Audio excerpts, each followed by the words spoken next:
Chapter 161.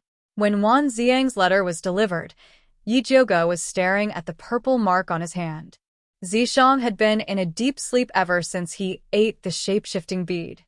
He hadn't moved at all, so Yi Zhouge didn't know when he would appear. Without a demon snake by his side to ridicule, these days were really unbearably lonely. Yi Zhouge sighed, touched the smooth mark, and then began to read the letter sent by Wan Xiang. Just as Wan Xiang was about to leave the city to search for the red clay mark, a thunderous voice came from outside. Yi Zhouge, get out here. Yi Zhouge was shocked, and the letter in his hand fell to the ground. Judan Pavilion was Dongfang Yao's private territory, and outsiders were forbidden from entering. Even the servants who delivered food were mute. Why did such a loud voice suddenly appear? Yi Zhouge listened carefully and realized that after the loud voice finished shouting, there was a loud voice. Li Zijuan's warning and the Crown Prince's sowing discord sounded at the same time. Brother Honglei, calm down. Before we find out the truth, we can't be sure that Yi Zhouge is the murderer. Brother Honglei, you read 3rd Miss Gong's will. There's no one else besides Yi Zhouge. Yi Zhouge, get out here. The person's voice was even more violent, and he was getting closer and closer to Yi Zhouge's house. Yi Zhouge calmly put away Wan Xiang's letter, tidied up his appearance, and opened the door to take a look. There was a group of people standing at the end of the path. At the front was a violent-looking youth with a long sword on his back, and he was charging towards her aggressively. The Crown Prince was on his left, and he looked as if his plan had succeeded. Li Zijuan was on his right, and he was still trying to persuade the youth. Brother Honglei, calm down. The youth rushed in front of Yi Zhouge like a whirlwind, and sized Yi Zhouge up with his large eyes. He asked fiercely, "You're Hong Yu's murderer?" "Senior Li, who is he? Why is he slandering me the moment he rushed in?" Yi Zhouge glanced at the youth and looked at Li Zijuan. "This is Gong Honglei, the emissary from the Spiritualist Alliance. He's also 3rd Miss Gong's brother." Li Zijuan sighed and looked at Yi Zhouge with worry. Master's banner could stop the Crown Prince, but it couldn't stop the Alliance's emissary who wanted to avenge his sister. "Humph." Yi Zhouge snorted coldly. Her beautiful eyes flickered with a sharp light as she looked Gong Honglei up and down rudely and said disdainfully, "It seems that the emissary of the Spiritualist Alliance is only SSO. What do you mean?" Gong Honglei's eyes widened. He looked like he was going to draw his sword at any moment. "The Alliance sent you to investigate the evil cultivator murder, but you abused your power to punish me. Is this how the Spiritualist Alliance does things?" Yi Zhouge's voice wasn't loud, but it was filled with pressure. It made Gong Honglei speechless. Seeing that the situation was bad, the Crown Prince immediately jumped out and said, "Yi Zhouge, you killed someone else's little sister and still dare to say such words. You're going too far." The Crown Prince looked at Gong Honglei and said, "Brother Honglei, this is a crazy evil cultivator. You'd better kill her quickly to avenge your sister." "Dongfang Jiaming, you keep saying that I killed Gong Hongyu. Did you see me kill her with your own eyes? Or did you see me suck human blood to practice evil arts?" Yi Zhouge interrupted the Crown Prince's words and shouted, "Don't use the suicide note to talk to that girl, Hua Dai. The suicide note can be forged and Hua Dai can be bribed. Unless you can show other evidence, shut up." "Yi Zhouge, this evidence is enough. It's useless for you to quibble. There's no one else but you," the Crown Prince insisted. "I haven't gone out since I came to Alchemy City from Shangjing. May I ask where I got the time to kidnap people and kill people?" Yi Zhouge was not afraid of the Crown Prince at all. "You don't have time, but your accomplices do. Bai Songling has been loitering outside Alchemy City. Wan Xiang has also left the city.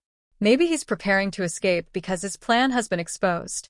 A cold light flashed in the Crown Prince's eyes. He wanted to catch Wan Xiang and Bai Songling in one fell swoop. "According to what you're saying, Pharmacist Dongfang and Senior Brother Li placed me here are also evil cultivators?" Yi Zhouge raised his eyebrows and looked at Gong Honglei. "The Crown Prince has been bewitched. Other than him, the others are evil cultivators. I advise you to find more people from the Alliance to catch them. You're twisting words and forcing logic." The crown prince raised his voice. Before Yi Joga could reply, Gong Honglei had already shouted, "All of you, shut up." He was dizzy from the noise. The thought of rushing in to kill Yi Joga to avenge his sister had inexplicably disappeared. Gong Honglei was sent by the Alliance as an emissary. Naturally, he wasn't an incompetent person. It was just that he was too excited after seeing his sister's tragic death that he was provoked by the crown prince. After calming down, he said to Li Zijuan in a serious tone, "No matter what, Yi Joga is a suspect and should be locked up in prison. Isn't it against the rules to lock her up here? Yi Joga might be a suspect, but she's also a contestant. Without concrete evidence, it's not good to lock her up in prison. In the end, she's still a weak girl." Li Zijuan really couldn't bear to lock the flower like Yi Joga up in a cold and damp prison. So what if she's a girl? A suspect should be locked up in prison. Gong Honglei only had one thing to say. He didn't need to kill Yi Joga right now, but he couldn't let a suspect lie comfortably in the courtyard. Yi Joga is a weak girl. Zijuan, you must be blind. The crown prince had been tricked by Yi Joga so many times. He had never seen a woman more valiant than her. Emissary Gong is right. If that's the case, then lock me up in prison. Yi Joga calmly said. It didn't matter where she was locked up anyways. There was no need to make things difficult for Li Zijuan over such a small matter. Fine. Li Zijuan apologetically glanced at Yi Joga. In the end, under the supervision of Gong Honglei and the crown prince, Yi Joga was brought to Alchemy City's prison. There weren't many people in Alchemy City's prison. Most of them were thieves who stole medicinal plants, so the prison wasn't very gloomy. Li Zijuan had already ordered people to clean up the single cell. Not only was it covered in the best silk mattress, but there was even a bright pink plate of Yi Lai Xiang in the corner. Gong Honglei and the crown prince were a bit dissatisfied with the prison's environment, but they didn't make a fuss about it. They only said that they were worried about the prison's defenses. In order to prevent Yi Joga from escaping, they sent their own guards. Li Zijuan couldn't argue with them, so he could only agree in the end. Chapter 162. In the dead of night, the prison was pitch black. Only a few oil lamps covered in dust flickered dimly on the walls. Yi Joga was curled up in the small cell. Her eyes were tightly shut, and her long eyelashes hung down like a row of thick fans. Her breathing was very steady, as if she had already entered the land of dreams.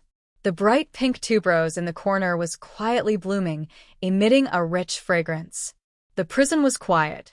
The guards on duty were clearly separated from the people sent by the crown prince. They were leaning against the wall and napping. Suddenly, a light blue smoke floated in through the crack of the door and quickly spread in all directions. The guard who was napping went limp and fell to the ground. The others also fell to the ground like dumplings. The iron door of the prison creaked open. 5 black-clothed people nimbly entered the prison. After taking the key from the guard, they went straight to the small cell Yi Joga was in. Just as they were about to open the door of the small cell, a cold voice suddenly sounded. "Who goes there?" The leader of the black-clothed people took a step back and signaled for his subordinates to light a torch. A bright light sprang up, illuminating the entire small cell. They saw Yi Joga, who was supposed to be sleeping, standing in the corner. Dressed in green, she was slender and elegant. Her appearance was stunning and incomparably elegant. Her limpid eyes were so clear that it seemed as if she had never slept. "Miss Yi, we were sent by Lord Wan and Lord Bai to save you. The crown prince wants to kill you. Please come with us," the leader of the black-clothed people said as he tried to open the large lock of the cell. He didn't expect a purple light with lightning to fall on the large lock. If the black-clothed people hadn't withdrawn their hands quickly, they would have been struck by this lightning. "Miss, what do you mean by this?" The black-clothed people looked up at Yi Joga. Their low voice was filled with anxiety and disbelief. Yi Joga hid the purple light in her hands and said to the black-clothed people with a smile that wasn't a smile, "Go back and tell Lord Wan and Lord Bai that I won't leave the prison before this matter is clearly investigated. You'll die if you don't leave." The black-clothed man spoke hurriedly, as if in the next moment, the crown prince would rush in and drag Yi Juga out for interrogation. Yi Juga said slowly, Dongfang Jiaming doesn't dare to kill me because he wants to keep me as a shield so that the real evil cultivator can kill more spiritualists to practice. So, you can go back without worry and let Sir Wan and Sir Bai investigate the crown prince, Su Junqing, and the evil cultivator of the bloodthirsty sect. If Yi Juga really believed that this group of men in black was sent by Wan Ziang, then he would really be as stupid as Dongfang Jiaming. The leader frowned when he heard Yi Juga's words, but he quickly recovered and said anxiously, Eldest lady, I don't know anything about the crown prince or the evil cultivator. I only know that Lord Wan and Lord Bai asked me to save you, so I have to take you away. Yi Juga's fingers caressed the pink petals of the fragrant night lily. Her face was even more beautiful than a blooming flower, but the words that came out of her cherry lips were extremely rude. What if I say no? Then I will have to offend you. The leader's eyes flashed with a cold light. He cut the iron chain with a knife, kicked the door open, and rushed in. Yi Juga raised her finger slightly, and her fingertips lit up with purple spiritual power. She was about to flick out the lightning spiritual power and the sleeping powder. Unexpectedly, the man in black at the back suddenly raised his knife and very neatly put down all his companions. Internal strife. Interesting. Yi Juga held back her spiritual power, and her beautiful eyes fell on the man in black, wanting to see what he was doing. The man in black pulled off his mask, revealing a dark and handsome face with a bit of wild nature. A pair of eyes flashed with a sharp light like a wolf. It turned out to be the medicine tester, who disappeared. You are also the crown prince's man? Yi Juga raised her eyebrows and said with a little admiration, Then you are really ruthless. One had to know that the medicine tester's heart meridian was really broken, and he was seriously injured and could die at any moment. No, I don't know any crown prince. The medicine tester's voice was a little hoarse, but it was surprisingly pleasant to hear. However, his accent was definitely not from the Thunder Country, but rather from the southern frontier. Then why did you come find me? To repay a debt of gratitude. If that was the case, then this guy was quite loyal. This group of men in black was definitely sent by the crown prince. To be able to sneak in meant that he had some skill. No. The medicine tester shook his head honestly. This slap in the face was a little painful. Yi Juga was a little unhappy, and her expression slightly darkened. If you are not here to repay a debt of gratitude, then let's calculate the medical fees. Grandmaster Dongfang's third-level heart-nourishing pill is worth 10,000 gold, and my medical fee is also 10,000 gold. Hand over the money. I have no money. The medicine tester continued to shake his head. Then what are you here for? Yi Juga narrowed her eyes and looked at the medicine tester's strong body. If this guy dared to tease her, then she would make him pay with his body. My master wants to discuss a business deal with you, the medicine tester solemnly said. Who is your master? Yi Juga couldn't help but raise an eyebrow. The current situation in Alchemy City was so chaotic, yet there were still people who didn't fear death and dared to come in. She really wanted to get to know them. He said that you will understand once you see this. The medicine tester raised his hand and opened his palm. With a wave of his sleeve, a blood-red, winged poisonous earth dragon parasite with a mouth full of sharp teeth scuttled out. Its long body coiled in the medicine tester's palm, and its small eyes stared unkindly at Yi Juga. This poisonous earth dragon parasite seemed to be of a higher level than the one Yi had before. Not only was its body blood red, but even its eyes had grown out. Although those black beady eyes were small, they were incomparably fierce. One could imagine how ferocious it was. Yi Juga couldn't think of anyone else who could raise such a ferocious insect. I thought he was an orphan? Yi Juga's words were both a sigh and a test. I was separated from the young master when I escaped. I have been looking for him all these years. The medicine tester paused here before continuing. Not only did you save me, but you also helped the young master greatly. Thus, the young master wants to discuss a business deal with you. The medicine tester's attitude was very serious.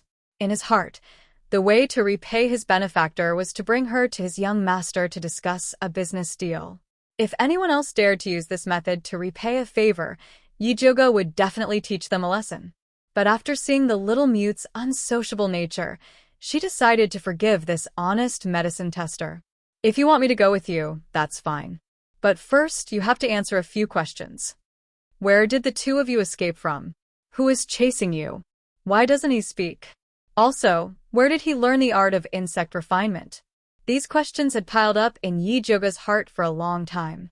Now that he could say it all in one breath, it was indescribably refreshing. Chapter 163. Can we talk about this after we get out? The medicine tester asked sincerely. Sure. With these answers, Yijoga decided to go with him. Although the crown prince would definitely blame the crime of absconding to avoid punishment on her, it did not matter. She couldn't catch Lu Yunfei by staying in this broken prison, so she might as well go out and talk to the little mute. Maybe she could get some unexpected clues. What do you plan to do with these people? The medicine tester kicked the man in black on the ground. These people are just small fries, just throw them here. Yijoga walked out of the small prison and asked the medicine tester, I still don't know your name? Luo Tian. While talking to Yijoga, Luo Tian didn't forget to observe the surroundings and quickly brought Yijoga out of the prison. The two of them walked along the dark walls to avoid the patrolling guards and finally left Alchemy City. Where are we going next? Yijoga looked at the gloomy mountain range. Alchemy City was located in front of two mountain peaks. No matter which direction they went, it was a deep forest. Follow me. Luo Tian walked towards the dense forest in the east. Yijoga followed closely behind him and asked in a casual manner, Luo Tian, how did you get into the group of men in black? These men in black were very experienced and seemed to be very experienced. It was impossible that they couldn't recognize their own people. It's a secret. Luo Tian obviously didn't want to answer this question. Then, let's talk about the consultation fee. Yijoga revealed a hee-hee expression. He was too inexperienced to fight with her. Luo Tian's footsteps stiffened, but he quickly moved again. His hoarse voice revealed a trace of helplessness. I used my natal goo to control them to get in. Natal goo? Are you from the blood-clothed Miao tribe? Yijoga looked at Luo Tian in shock. Ever since she met the little mute, she had specially looked up information about raising goo. The best at raising goo was the blood-clothed Miao tribe in the southern border. When each blood-clothed Miao tribe member was born, their parents would choose suitable goo to help them raise. They would use their blood to raise it every day. When the child grew up, they would let them refine the goo into their natal goo. The stronger the natal goo, the stronger the ability of the goo breeder. Some of the more powerful blood-clothed Miao clansmen would even collect different goo worms to raise their natal goo. The natal goo and its master shared the same life. Some natal goo with strong vitality could even strengthen the master's life. Luo Tian nodded. He went around a bush and ran deeper into the forest. Yijoga turned around and continued to ask, Then why didn't I see your natal goo when I treated you? My vital goo exhausted all of its power to save me, so it went into hiding to recuperate. Although Luo Tian was reluctant, he still answered. After all, it was thanks to Yijoga that his vital goo could recover. So that's how it is. No wonder you were able to survive despite having your heart meridian severed. Yijoga didn't ask where Luo Tian's natal goo was hidden. For a goo breeder, the hiding place of the natal goo was his life gate. Asking about it was tantamount to hunting him down. Luo Tian was originally worried that Yijoga would continue to ask. Seeing that she had given up, he was relieved. He was not an ungrateful person. He had always remembered Yijoga's life-saving grace in his heart. However, to him now, Little Mistress was the most important. No matter what kind of grudge or love, it had to be ranked behind Little Mistress. You blood-clothed Miao clansmen should be very powerful. How could you be hunted down like this? Didn't your clansmen avenge you? Yijoga asked curiously. One must know that the blood-clothed Miao clansmen had strange goo techniques. In addition, they had always been protective and vengeful. No one dared to provoke them. Luo Tian was silent for a long time. Then he said in a deep voice, "My clansmen are all dead. Only little mistress and I escaped." Yi Juga was shocked. She couldn't help but ask, "Who could kill all of your clansmen?" Before Luo Tian could answer, a sharp and ethereal child's voice filled with ruthlessness suddenly sounded in the dark forest. "Luo Tian, don't tell her." "Master." Luo Tian immediately stopped. Yi Juga, on the other hand, raised his head and looked at a pine tree that was so thick that 3 people could wrap their arms around it. Although it was pitch black there, her intuition told her that Little Mute was there. Sure enough, in the next moment, a thin and small black figure floated down from the top of the tree, like a falling leaf. It landed in front of Yi Juga. Blue cotton clothes, dirty sleeves, messy hair, pale little face, big black eyes, and as usual, terrifying as ever. "So you can speak." "Then why did you pretend to be mute?" Even if he wanted to hide his identity, he didn't have to choose such a difficult method, because humans are too stupid. A proud child's voice sounded. It was obviously Little Mute's reply to Yi Juga's question. But Yi Juga looked over. He found that Little Mute, who was supposed to speak, had his mouth tightly shut. His big black eyes were expressionless. That tender little voice sounded like it came from a ghost. To be honest, in this dark forest filled with shadows of trees, this scene was indescribably strange. Those who were timid would die. Little Master's throat can't make sounds. He can only speak through his natal goo. Luo Tian explained, "You should feel honored to be able to hear my voice." Such an arrogant voice, coupled with Little Mute's expressionless face, was indescribably strange. Sure enough, Little Mute was right not to speak. Yi Juga couldn't help but complain. "Little Master, this is not the place to talk. Why don't we change places?" Luo Tian sincerely suggested. Although they didn't speak loudly, the forest was too quiet. If someone was eavesdropping, it would be hard for them to find out. "Okay, follow me."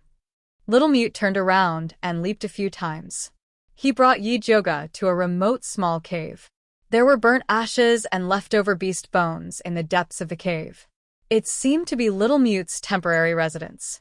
After Yi Juga stood still, he directly asked, "Luo Tian said you have a deal to discuss with me?" "That's right." The proud child's voice sounded again.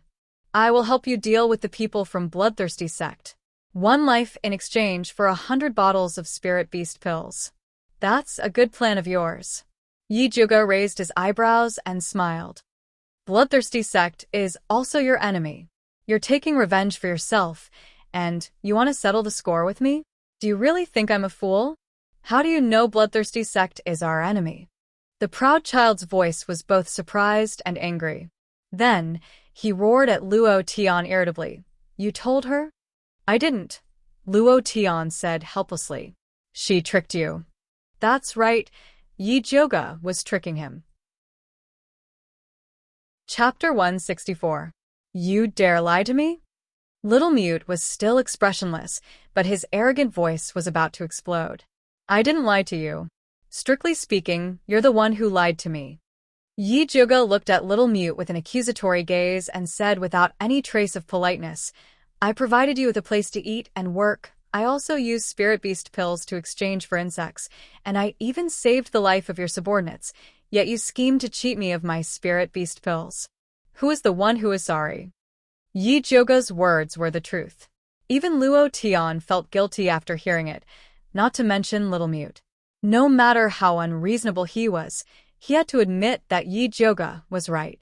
If Yi Juga hadn't let him raise a poison earth dragon and traded spirit beast pills for insect parasites, his life parasite probably wouldn't have awakened yet, let alone come to Alchemy City. Yi Juga saw that Little Mute had loosened up, so he slowly said, "Little Mute, since we have a common enemy, then we can be friends. How about we be honest with each other and speak frankly? If you want spirit beast pills in the future, I can give you a friendship price." Spirit beast pills weren't hard to refine, but they couldn't be given away for free. Little Mute's indifferent face finally showed some emotion. His arrogant voice was no longer as arrogant as before. He asked, "How do you want to be honest?" First tell me your name. Yi Joga felt that exchanging names was the first step of friendship. Little Mute hesitated before reluctantly saying, "My name is Junie Chen." Such a refined name didn't match with Little Mute. No wonder he didn't want to call it that.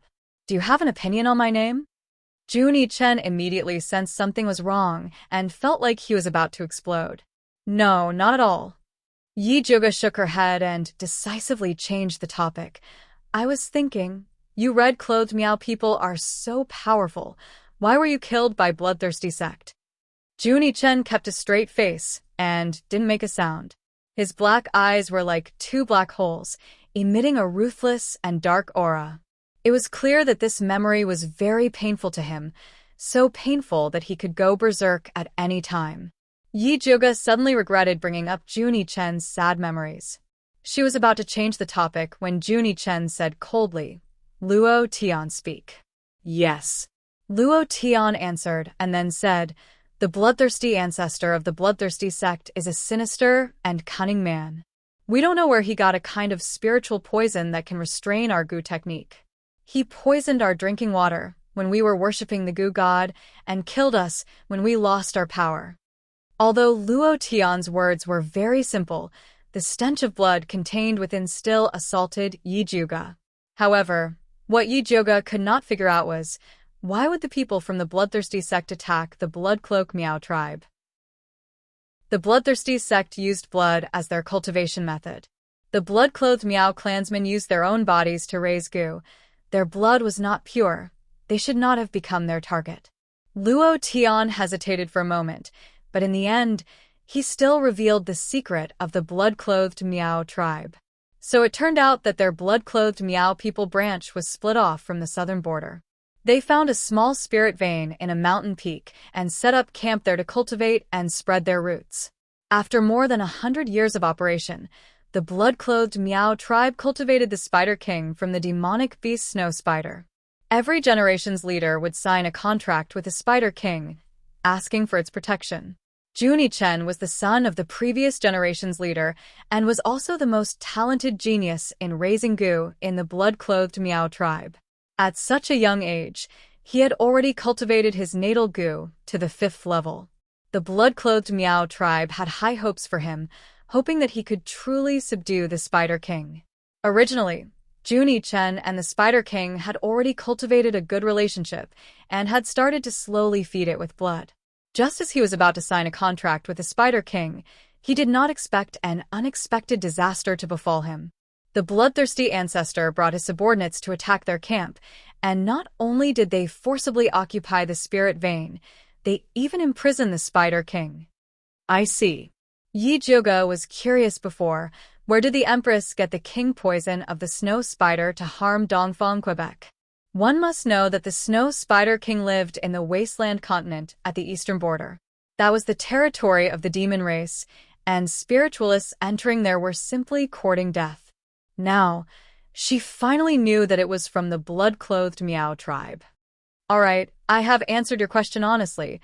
How do you intend to give me the friendship price for the spirit beast pill?" Junie Chen's arrogant voice hid a trace of impatience. "Tell me first, what can you use to buy my spirit beast pill?" Yi Joga looked like she was willing to negotiate. "I can help you refine Gu." Junie Chen's voice was arrogant and confident. "This place is not Miaojiang." Yi Joga expressed that there was no market for Gu refinement in a spiritualist's territory. "I can help you kill people." Junie Chen's voice started to show some hesitation. "The people I want to kill are no longer in this world." Yi Joga expressed that he had a hand and a knife. He did not need anyone else. "What do you want?" The little tsundere finally exploded. "I just want to ask, what can you use to buy my spirit beast pill?" Yi Joga spread his hands, looking innocent. Just as Junie Chen was about to pounce on Yi Joga and bite her to death, Luo Tian spoke. "Miss Yi, when I escaped with the little master, we had nothing except ourselves. Then sell yourselves to me." This was Yi Joga's goal, but he could not say it so bluntly, in case they turned hostile. Thus, Yi Joga changed his method and asked, "Then what do you plan to do?" Luo Tian pondered for a moment, then said cautiously, "It's true that the bloodthirsty sect is our enemy, but they are now dealing with you and your companions. I believe that no one understands the methods of the bloodthirsty sect better than us. If you need our help, I am willing to work for you for a year as long as you give me a bottle of Spirit Beast pill. I remember that you still owe me the consultation fee, right? It was not that Yi Joga did not want to let go of this debt of gratitude, but the blood-clothed Miaozheng tribe was famous for being a weirdo. It was said that after they repaid the debt of gratitude, they would turn hostile and take revenge. Just like Gu, they would bite back. Yi Joga did not want to use the secret method given by Zishang to subdue Juni Chen as a big Gu, so he could only make an issue of the debt of gratitude. He would let them work for a few years, and when he became stronger it would not matter if they bite back. When Luo Tian heard the two words consultation fee, he fell silent. That's right, his life was saved by Yi Joga, and now asking her to use Spirit Beast pills to hire him was indeed contradictory. You saved him, so his life is yours from now on. Juni Chen was a person who was clear about his likes and dislikes, selling out his only remaining subordinate with one sentence. Chapter 165. Master. Luo Tian thought he was abandoned. His face immediately turned pale. She treats her subordinates well. You go and work for her. Let her use Spirit Beast pills as a reward, then bring it back to me. Juni Chen said as a matter of course. During this period of time, he was not only rearing worms, he was also secretly observing Yi Joga's character. Ever since Yi Joga used Spirit Beast pills to help Yi Yu buy Worm Gu, he knew that Yi Joga was a good person, very generous to his own people.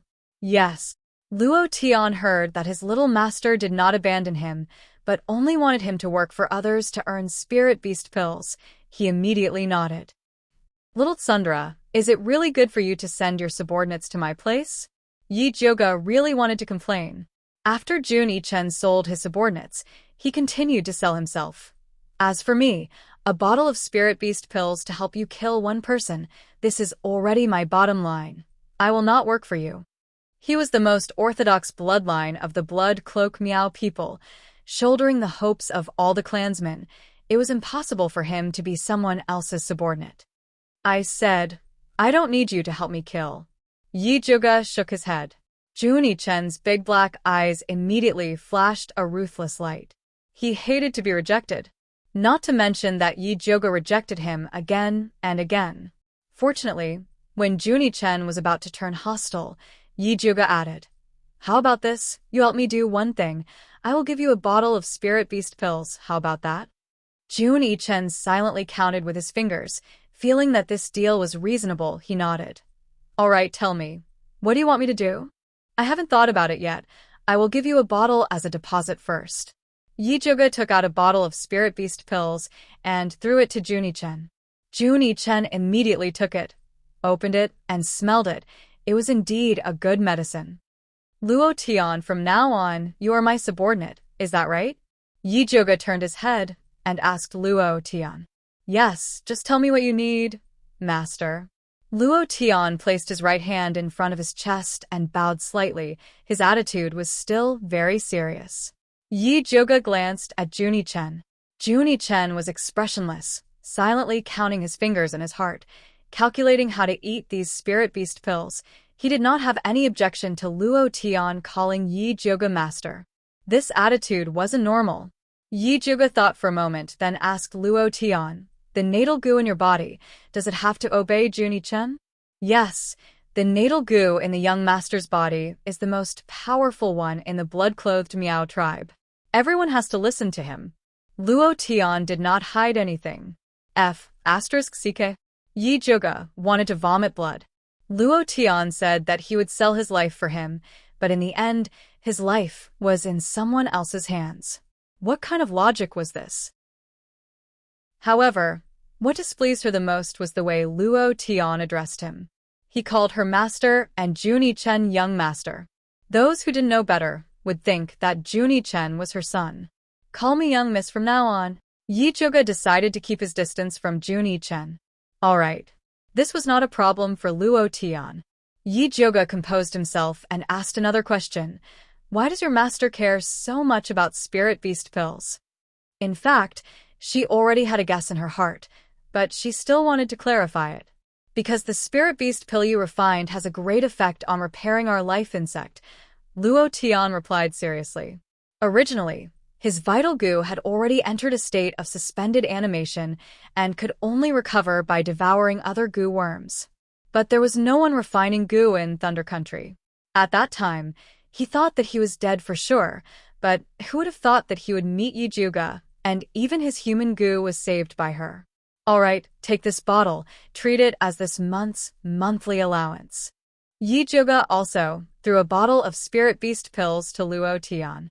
She was quite satisfied with Luo Tian's attitude. Although this lad looked like an unruly barbarian, his temper was quite good, especially when compared to Junie Chen. Yi Juga had always been a generous person. Before she rode a horse, she would first feed the horse grass. Many thanks. Luo Tian received the spirit beast pills and was about to keep them, but was stopped by Yi Juga. I gave you the spirit beast pills to help you recover your strength quickly so that you can work for me, not to let you earn it for free. That's right, cast a long line to catch a big fish. Junie Chen expressed his approval, then ordered Luo Tian. Eat. Little master, you can't speak the truth so carelessly. Luo Tian felt like crying. When they broke through the encirclement, the old clan leader was right to tell little master to shut up and pretend to be mute. Seeing Yi Juga's face darken, Luo Tian immediately made up his mind. For the little master's sake, he had to gain a foothold with Yi Juga. In this case, he had to recover his strength quickly. Otherwise, forget about helping, he might even have to ask Yi Juga to save him instead. Luo Tian quickly swallowed the spirit beast pills, then said to Yi Juga, Eldest miss, if I'm not wrong, the bloodthirsty ancestor sent his disciple to Alchemy City to kill people, not just to take the spirit roots of those martial practitioners. He must have a bigger goal. That's right, the blood fury skill he cultivates is about to level up. The blood and spirit roots of those martial practitioners are not enough for him. Junie Chen's voice was cold, his dark eyes incomparably cold. Blood fury skill? What the hell is that? Yi Juga's heart skipped a beat when she heard this name, and she hurriedly asked. Junie Chen kept a straight face and did not answer. Luo Tian took the initiative to explain. The blood fury skill is the bloodthirsty ancestor's personal skill. Every time he levels up, he needs not only a large amount of blood, but also someone with a similar cultivation level as him to act as a primer. The last time the bloodthirsty ancestor ascended, he used the blood of their old clan leader. However, there was one thing that even the bloodthirsty ancestor hadn't thought of. The old clan leader's blood had a relationship with his successor, Junie Chen. After the bloodthirsty ancestor absorbed the old clan leader's blood to level up, Junie Chen learned many of his secret skills. That bloodthirsty ancestor doesn't just have a strong cultivation level, he also has a secret skill, which is to use his own blood essence to cultivate a kind of blood bead. Every one of his direct disciples has this blood bead. As long as they take it at a critical moment, they can borrow the bloodthirsty ancestor's cultivation level to explode with shocking potential. At the time, some of our clansmen who weren't poisoned fought against them, and they all died under this move. A pained expression flashed across Luo Tian's face. He had participated in that battle as well. That opponent had clearly looked weak, but after he had been knocked down, his cultivation level had suddenly skyrocketed, and he had even ambushed him when he wasn't paying attention. Yi Juga's heart immediately jumped. If that was the case, then Bai Songling, Wan Ziang, and Yi were all in danger. Come, let's go find Wan Ziang and the others first, Yi Juga said without hesitation. They knew too little about the bloodthirsty sect, and their previous preparations were far from enough. They had to revise their plans. Chapter 166. It was a moonlit night, but the forest was still dark. Yi Juga was drawing circles on the ground, thinking about a very important problem.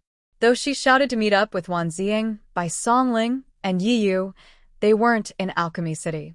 She couldn't find them. But it wasn't like she couldn't find them.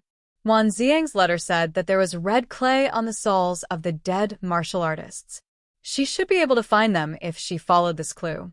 Unfortunately, it was a waste of time. Luo Tian stood to the side, silently guarding Yi Juga like a statue. On the fifth sigh, she couldn't help but ask, "Eldest miss, I heard that you have a brother called Yiyu who also has a poisonous earth dragon parasite cultivated by Master?" "Yes." Yi Juga nodded. "Why? Your parasites can communicate with each other?" "If that was the case, it would save her a lot of effort. I can give it a try," Luo Tian said cautiously. "Then hurry up and try." Yi Juga stood up and urged Luo Tian. Luo Tian opened his palm, and the red poisonous earth dragon goo ran out of his sleeve and obediently lay on his palm. Luo Tian closed his eyes and mumbled something, but no sound came out. The red poison earth dragon parasite's two small eyes were rolling around, and its body was also moving around Luo Tian's palm. It looked like it was looking for Yi Yu's direction. "Little Junjun, when did you raise this parasite?" Yi Juga felt that this poisonous earth dragon was not bad. It was stronger than Yi Yu's. If he could get a few for Wan Ziang and the others, he wouldn't have to worry about losing contact. "Don't call me Little Junjun." Junie Chen was expressionless, but his voice was filled with anger. Junie Chen is too hard to pronounce. Plus, even the first name makes us seem like strangers. Yi Juga giggled, not afraid of Junie Chen's anger at all. To be honest, Junie Chen's expressionless and angry look was quite cute after a while. "Then call me Little Mute." Junie Chen held back his anger. For the sake of the spirit beast pill, he endured it. "But you're not mute." Yi Juga continued to tease Junie Chen. "Damn woman. How dare you tease me?" Junie Chen was about to explode. Fortunately, Luo Tian finally opened his eyes and said in a deep voice, "Big miss, Lil, Red has found Yiyu's location. He's not in a good condition, so we should hurry over." Little Red was the poisonous earth dragon goo in his possession. "Let's go." Yi Juga couldn't be bothered to tease Junie Chen anymore. Luo Tian immediately ordered Lil Red, "Go." The red poisonous earth dragon goo spread its cicada's thin wings and flew toward the east. Yi Juga and the others quickly followed behind it. Dawnfall Peak, in a dilapidated temple that had not been repaired for a long time, the statue of the Earth Lord that was worshipped was already incomparably modeled. The corners of the roof were covered with cobwebs, and there was a thick layer of dust on the ground. Sunlight shone through the hole in the roof, illuminating a small part of the floor in the middle, but the surroundings were still very dark. Yiyu held his breath and hid in the shadows on top of the roof beam. He still had 2 clear heart pills in his mouth. These were the last of his stock. Ever since he found out that Yi Juga had been framed by the Crown Prince, he desperately searched for Lu Yunfei, wanting to capture her and bring her to justice to clear eldest Mrs. name. With great difficulty, he finally reached the vicinity of this dilapidated temple, but he didn't expect to fall into Lu Yunfei's trap and be hit by a sneak attack from behind. At the last moment, Yiyu snuck into the shadows and silently waited for an opportunity to escape. "Little Yiyu, be good and open the door." "Quickly open it. Big sister wants to come in." Lu Yunfei's sickeningly sweet voice resounded from outside the dilapidated temple. Then there was a loud bang. The wooden door of the dilapidated temple flew up and crashed to the ground, raising a large amount of dust. Lu Yunfei was still dressed in a pink dress, and the hem of the dress was embroidered with colorful butterflies, which danced along with her movements. She slowly walked into the dilapidated temple, her nimble and light footsteps resembling that of a nimble butterfly. That pair of eyes that flashed with a faint red light swept across the dilapidated temple, and she laughed to herself. "Little Yiyu, quickly come out. Big sister will make you very happy." Her words were filled with the feeling of spring, and the whole dilapidated temple was filled with an atmosphere that made people's hearts beat faster. Yiyu stood in the shadows, and he only felt that Lu Yunfei's sickeningly sweet voice was like a white feather, tickling him from the bottom of his feet all the way to the tip of his heart, and it was unbearably itchy. Especially when Lu Yunfei's sneak attack just now, he could not help but feel a burning sensation on his back. The boiling heat spread from his back to his abdomen, and it was unbearably hot. Yiyu was very clear that he had been drugged by Lu Yunfei. Unfortunately, his poisonous earth dragon parasite had been injured by Lu Yunfei, and there was no way for her to detoxify it for him. He could only rely on the tranquil heart pill in his mouth to resist this unbearable lust. Lu Yunfei strolled around the dilapidated temple, but she didn't hear Yi Yu's voice. She felt some admiration for Yi Yu in her heart because she couldn't lure him out even after using her charm technique. He was indeed worthy of being the man that she left for last. Not to mention other things, this degree of tranquil heart pill was definitely comparable to Lu Xiaohui. Since she couldn't lure this little guy out with her carnal desire, she would use another method. Lu Yunfei's eyes turned, and she took out a piece of white skin from her storage pouch. After shaking it open, it turned out to be the appearance of a woman. It was a complete piece of human skin. Little Yi Yu, this is the skin that I just peeled off from a beauty last night. Do you like it? However, this skin looks very smooth, but it doesn't feel very good to the touch. When it comes to the skin of a beauty, it's still the most beautiful blood slave by the old ancestors' side. Her skin is snow white, and there is a red mole between her eyebrows. She looks quite similar to you, so she should be that unlucky sister of yours that Su Junqing sent away. The old ancestor has already promised me that after I complete this mission, he will give me that blood slave. When the time comes, I will peel off her skin and give it to you, okay? The more Lu Yunfei spoke, the more excited she became. Her eyes had already turned scarlet red, and her skin had also become flushed. She panted tenderly as she said, "When I think about peeling off your sister's skin, I'm so excited, so happy, so happy." Little Yi Yu, do you really want to watch your sister die? From the moment Lu Yunfei mentioned his sister, Yi Yu's nerves had already collapsed into a straight line. Hatred, worry, anger, fear, and other emotions were constantly rolling in his heart, ready to erupt at any time. The tranquil heart pill that was originally in his mouth was accidentally swallowed into his stomach. After the extreme coolness came the extreme fanaticism. Yi Yu secretly felt that things were not good. Just as he was about to leave the dilapidated temple, he heard Lu Yunfei's devil-like voice coming from behind him. "I caught my little bunny." Chapter 167. At this time, Yi Zhouge was rushing towards the broken temple with Luo Tian and Junie Chen. Luo Tian followed behind her and spoke while running. "Young miss, didn't you ask the young master when he raised this insect? As far as I know, he raised a batch before coming to Alchemy City, and this is the best one. I refined it with my essence blood." "Luo Tian, do you want to die?" Junie Chen's arrogant voice came down from the tree.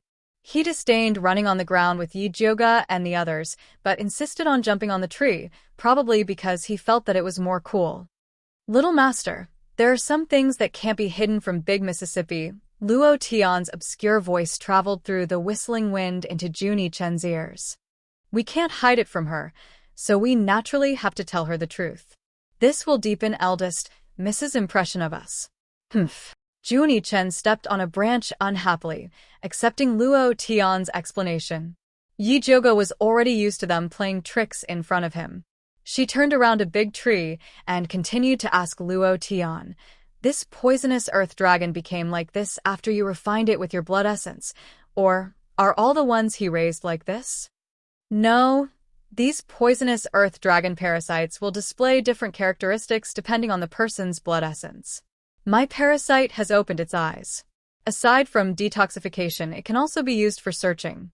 Yi Yu's parasite should be as good at hiding as its master." As Luo Tian ran, he carefully introduced his young master's batch of poisonous earth dragon parasites. It had to be said that Junie Chen had already raised the poison earth dragons to a new level. This new batch of poison earth dragon goo would automatically choose a master that was more compatible with their attributes, and the evolved skills would also be more comprehensive. For example, Luo Tian was one of the 2 surviving members of the blood-clothed Miao tribe. Needless to say, he was strong. The poisonous earth dragon goo that he had refined, Xiaohong, not only had eyes and long thorns, it could attack and defend, it also had a very strong offensive ability. "Young miss, do you want to raise one as well? With your strength, you will definitely be able to cultivate an even more powerful insect."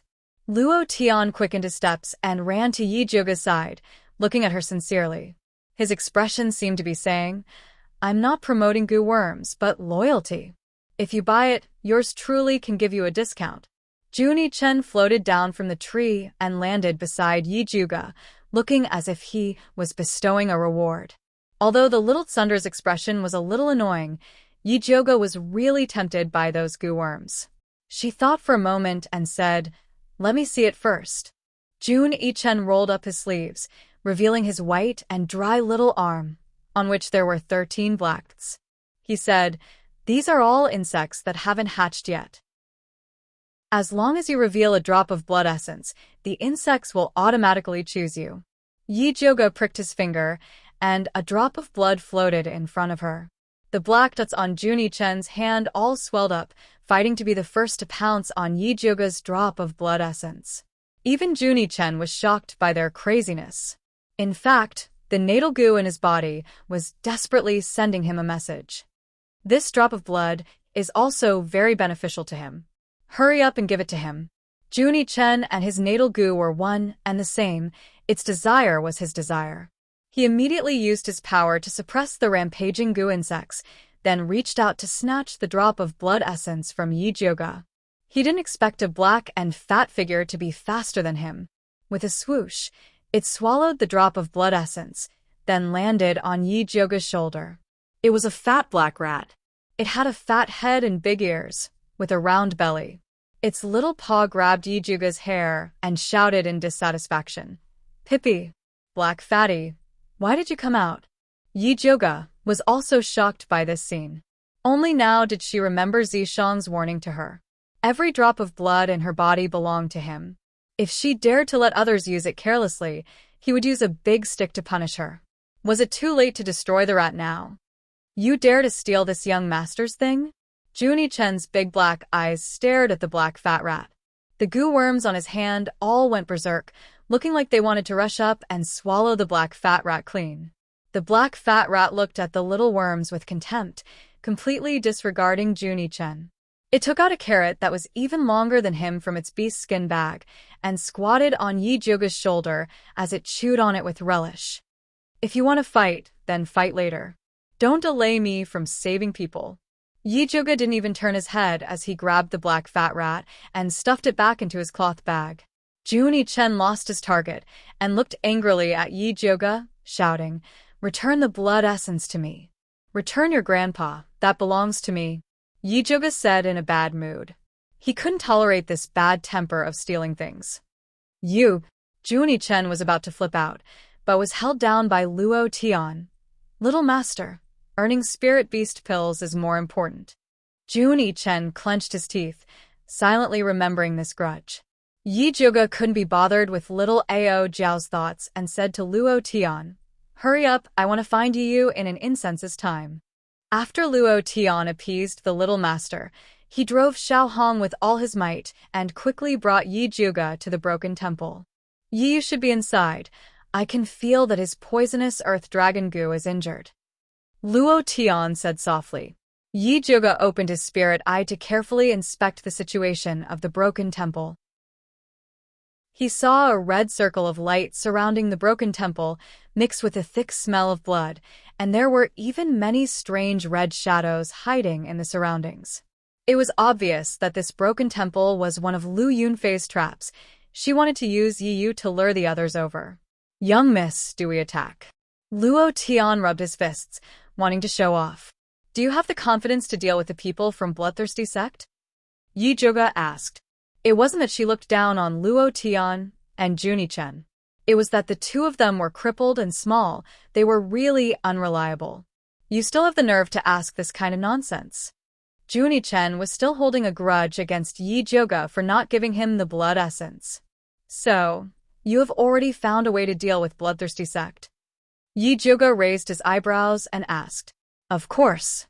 Junie Chen nodded his head proudly, and habitually wanted to use spirit beast pills to exchange for an answer. Luo Tian answered first. "Little master has already thought of a way to deal with Bloodthirsty Sect. Speaking of which, I have to thank you for this method." After he finished speaking, he looked at Yi Zhuge gratefully. Yi Jogo was stunned, thought for a moment, and then probed. Could it be that your method to deal with bloodthirsty sect is to rely on the poisonous earth dragon goo? Young Miss is indeed intelligent. Luo Tian nodded his head in gratification, looking like he didn't follow the wrong person. He couldn't tell that this guy was quite good at flattering people. However, flattery was useless. Yi Joga still had to ask clearly what he needed to ask. Chapter 168. How can you be so sure that the poison earth dragon goo can deal with the bloodthirsty sex people? I don't want guesses. I just want evidence, Yi Joga said bluntly. TSK? Of course, yours truly has verified it. Junie Chen replied proudly. That year, when Forefather Bloodthirsty attacked the Bloodthirsty Miao tribe's territory, as the successor of the Patriarch, Forefather Bloodthirsty Miao tribe had to kill him. Although the old Patriarch risked his life to save him, he was also poisoned by the poison that could restrain the goo. In the beginning, he was tortured by the poison every day. It was only when he accidentally discovered that devouring the poison earth dragon could alleviate the poison that he felt much better. However, there weren't many poisonous earthworms in the wild, and searching for them was a waste of time, so he turned his attention to the cultivation base of the pharmacy. He seized the opportunity and used goo to control an old man in a pharmacy. Finally, he successfully sneaked into the poisonous earth dragon's manor. Because the earth poisonous dragon only had a lifespan of 15 days, the people in the villa didn't care too much about the daily consumption. He finally settled down and quietly detoxified the poison. Later, Yi Joga spent money and effort to ask him to help cultivate the advanced version of the poisonous earth dragon, and even used spirit beast pills to pay him, which allowed him to successfully cultivate batch after batch of insects. Very good. I'll take all of them. Yi Joga waved his hand. If these goo worms could really neutralize the bloodthirsty sex poison, then he wouldn't have to worry about them trying to kill him again. In any case, she didn't have much, but she had a lot of elixirs. I don't want the spirit beast pill. As long as you give me a drop of your blood essence, I'll give all of these goo insects to you. Junie Chen couldn't help but swallow his saliva when he thought of Yi Joga's delicious blood essence. My blood essence is very precious. Even if you use your natal goo to exchange for it, you won't be able to buy it. Just exchange it for a spirit beast pill. Yi Joga wished he could dig out the drop of blood essence in the belly of the fat black rat. How could he sell a second drop? If you don't give me the essence blood, yours truly will not sell it. Junie Chen threatened angrily. Up to you. Yi Joga shrugged and spread his hands. She had 100 ways to deal with people from bloodthirsty sect. However, Junie Chen could only eat the spirit beast pills he refined himself. Let's see who can last longer. Young master? Luo Tian pressed down on Junie Chen's shoulder again. Now that they had a favor to ask, they would only suffer losses if they were too arrogant. How could Junie Chen not understand this logic? Even if he hated being suppressed by Yi Joga, he could only helplessly accept his fate. All right, the old price, 1 bottle of spirit beast pills for 1. Sure, but I don't have that many spirit beast pills on hand right now. We'll make the deal after we return to Thunder Country, Yi Joga said. He planned to give each of them a spare pair when they returned. Junie Chen was very confident in Yi Joga's character. All right, now let's talk about how to go in and save Yi. After Yi Joga had settled Junie Chen, he began to discuss serious matters. Of course we're going to kill our way in. Junie Chen's eyes were filled with murderous intent as he looked at the dilapidated temple. He decided to start with Lu Yunfei and start his path of revenge against the bloodthirsty sect. No. Yi Joga shook his head. Yi Yu was in Lu Yunfei's hands. If she were to use him as a hostage, it would be very difficult for them to rescue him. It was better to think of a foolproof method while Lu Yunfei did not know their background. For example, luring the tiger away from the mountain, creating a diversion. Whatever you say, miss, we'll do it.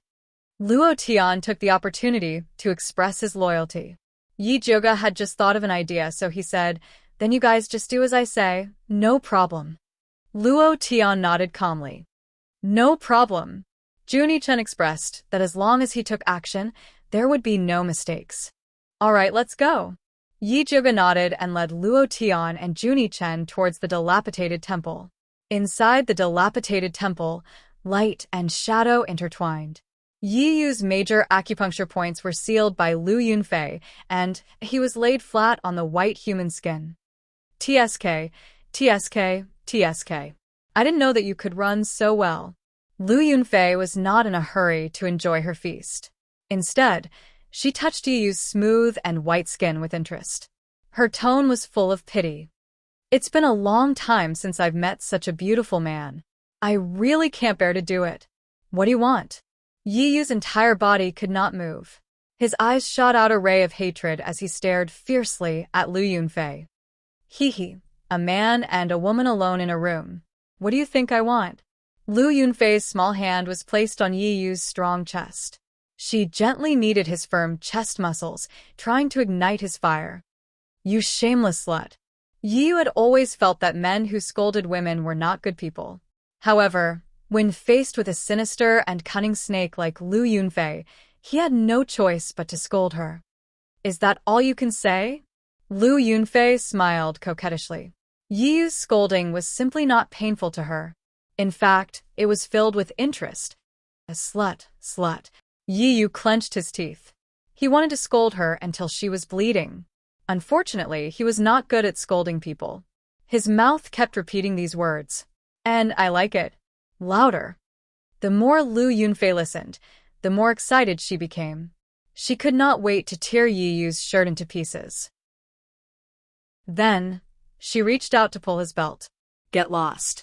Don't touch me. Yi Yu really did not want to act like an ignorant girl who was being molested by a pervert. However, when he thought about losing his virginity to Lu Yunfei, this slut, he felt that he might as well die. Moreover, he wanted to have his blood, cultivation, and vitality sucked dry. He felt that he might as well die. He. Not only will sister touch, sister will also eat. Lu Yunfei pulled out Yi Yu's belt. She laughed like a hen that was about to lay eggs. Just as Yi Yu was about to be stripped naked by Lu Yunfei, a red shadow, as thick as a thumb, silently rushed down from the roof. It rushed towards Lu Yunfei's neck. Lu Yunfei's hand was still on Yi Yu's chest.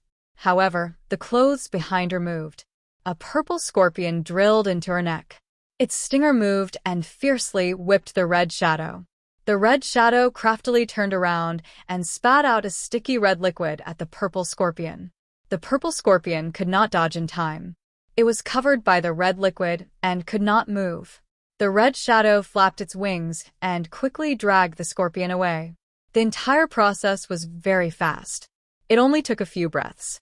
By the time Lu Yunfei reacted, she discovered that her treasure-seeking scorpion had been stolen. She had obtained that treasure-seeking scorpion by chance. She had spent countless years to raise it to rank 3. It was the time to use it. She had obtained a lot of benefits from the treasure-seeking scorpion. How could she be willing to let it be stolen like this? Lu Yunfei did not care about enjoying her feast. Her figure moved and chased after the scorpion. In the blink of an eye, only Yi Yu was left in the broken temple. Yi Yu condensed all the spiritual energy in his body. He wanted to break through the sealed acupuncture points. Unfortunately, Lu Yunfei's technique was very strange. He was unable to condense his spiritual energy. Seeing that Lu Yunfei was about to return at any moment, he was so anxious that a thin layer of cold sweat appeared on his body. He almost went berserk. Chapter 169. Just as Yi Yu was about to open his acupuncture point, a few inaudible footsteps came from outside the dilapidated temple. He thought it was Lu Yunfei, who came back and almost spat out a mouthful of blood. He didn't expect a familiar figure to walk in. Her green clothes fluttered in the wind, her figure was graceful, her face was delicate, and there was a faint fragrance on her body. It was Yi Zhuge. Yi Yu, are you okay? Yi Zhuge was shocked when she saw Yi Yu's clothes were messy, revealing half of his smooth chest, and even his belt was taken off. She didn't come late and caused Yi Yu to sleep with Lu Yunfei, right? I'm fine. Yi Yu's sorry state was seen by Yi Zhuge and he wanted to hide in a hole and never come out. Yi Zhuge originally wanted to help Yi Yu open his acupuncture point. Seeing that he was not intimate, she was too embarrassed to make a move. She turned around and shouted, "Luo Tian, come in for a moment." Luo Tian quickly came in and saw Yi Yu's miserable appearance. He thought that Yi Yu had been done with by Lu Yunfei. He was very sympathetic and reached out to help him open his acupuncture point. Yi Yu regained his mobility and quickly tidied up his clothes. However, his injuries were a little heavy and his movements were a little slow. It was Luo Tian who helped him. "Trash." A proud and disdainful voice came from the roof. "Little mute." Yi Yu looked up and for a moment, he wasn't sure if it was him who was scolding him. "Humph. You have this young master's poisonous earth dragon goo, and you can move stealthily, but you were still plotted against by that woman. You're really trash." Junie Chen continued to complain expressionlessly. Yi Yu didn't defend himself in the face of Junie Chen's scolding and said in shame, "I was careless. I didn't expect Lu Yunfei to have other helpers. Eat these pills first, then tell me what other helpers she has." Yi Joga saw that Yi Yu's body was emitting a strong smell of aphrodisiac.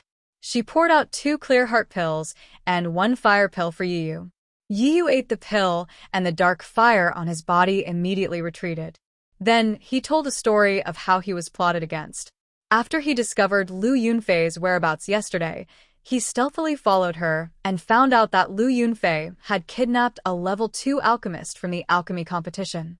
He wanted to save this tier 2 alchemist and let her accuse Lu Yunfei and Su Junqing so that he could clear Yi Joga's name. He did not expect that the tier 2 alchemist was actually a fake and had backstabbed him instead. When he was escaping, he was hit on the back by Lu Yunfei's palm, so he fled here. Who was that evil cultivator who pretended to be a level 2 alchemist? Yi Joga asked with a frown. Previously, during the alchemy competition, she had carefully observed the few level 2 pill refiners and did not find any traces of heretic cultivators. It's a middle-aged woman with high cheekbones, a mean face, and fine wrinkles at the corners of her mouth. Her name is Guangxi. Yi Yu carefully described the woman's characteristics. "I recognize that woman." Yi Joga had an impression of her. After the alchemy competition, that woman had stayed in the alchemy tower and hadn't appeared since. "I recognize it too," Luo Tian said. At that time, he was the one who tested the medicine on the stage, so he secretly noted down all the tier 2 pill refiners. That middle-aged woman was quite conspicuous, so it shouldn't be that easy to disguise. That evil cultivator is very powerful. The evil aura on her body was completely concealed, and there was no trace of her disguise at all, Yi Yu repeatedly emphasized. "Even you were fooled. It seems that evil cultivator is very good at disguising. If she wants to cause any damage, then it will be troublesome." Yi Joga faintly felt uneasy. Yi Yu had always been good at disguising, and the evil cultivator who could fool him was definitely not simple. "Young miss, why don't we leave this place first? My Xiao Hong can't hold on much longer," Luo Tian said with a frown. That purple scorpion had a connection with Lu Yunfei, so he couldn't get rid of Xiao Hong no matter what. "You take Yi Yu and leave first. I will meet that Lu Yunfei," Yi Juga said in a deep voice. She had been tracking down the bloodthirsty sect's evil cultivators for so long, but she had only interacted with Su Junqing. Other than the bewitching art, she didn't know what other tricks the bloodthirsty sect had. She could take this opportunity to meet Lu Yunfei and find out more about the bloodthirsty sect's background.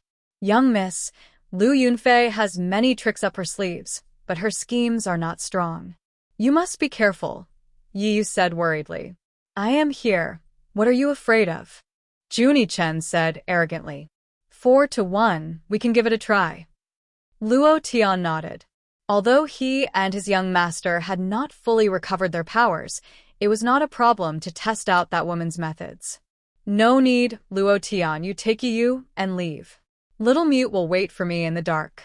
It would be best if we can take her down, but we can't retreat at any time."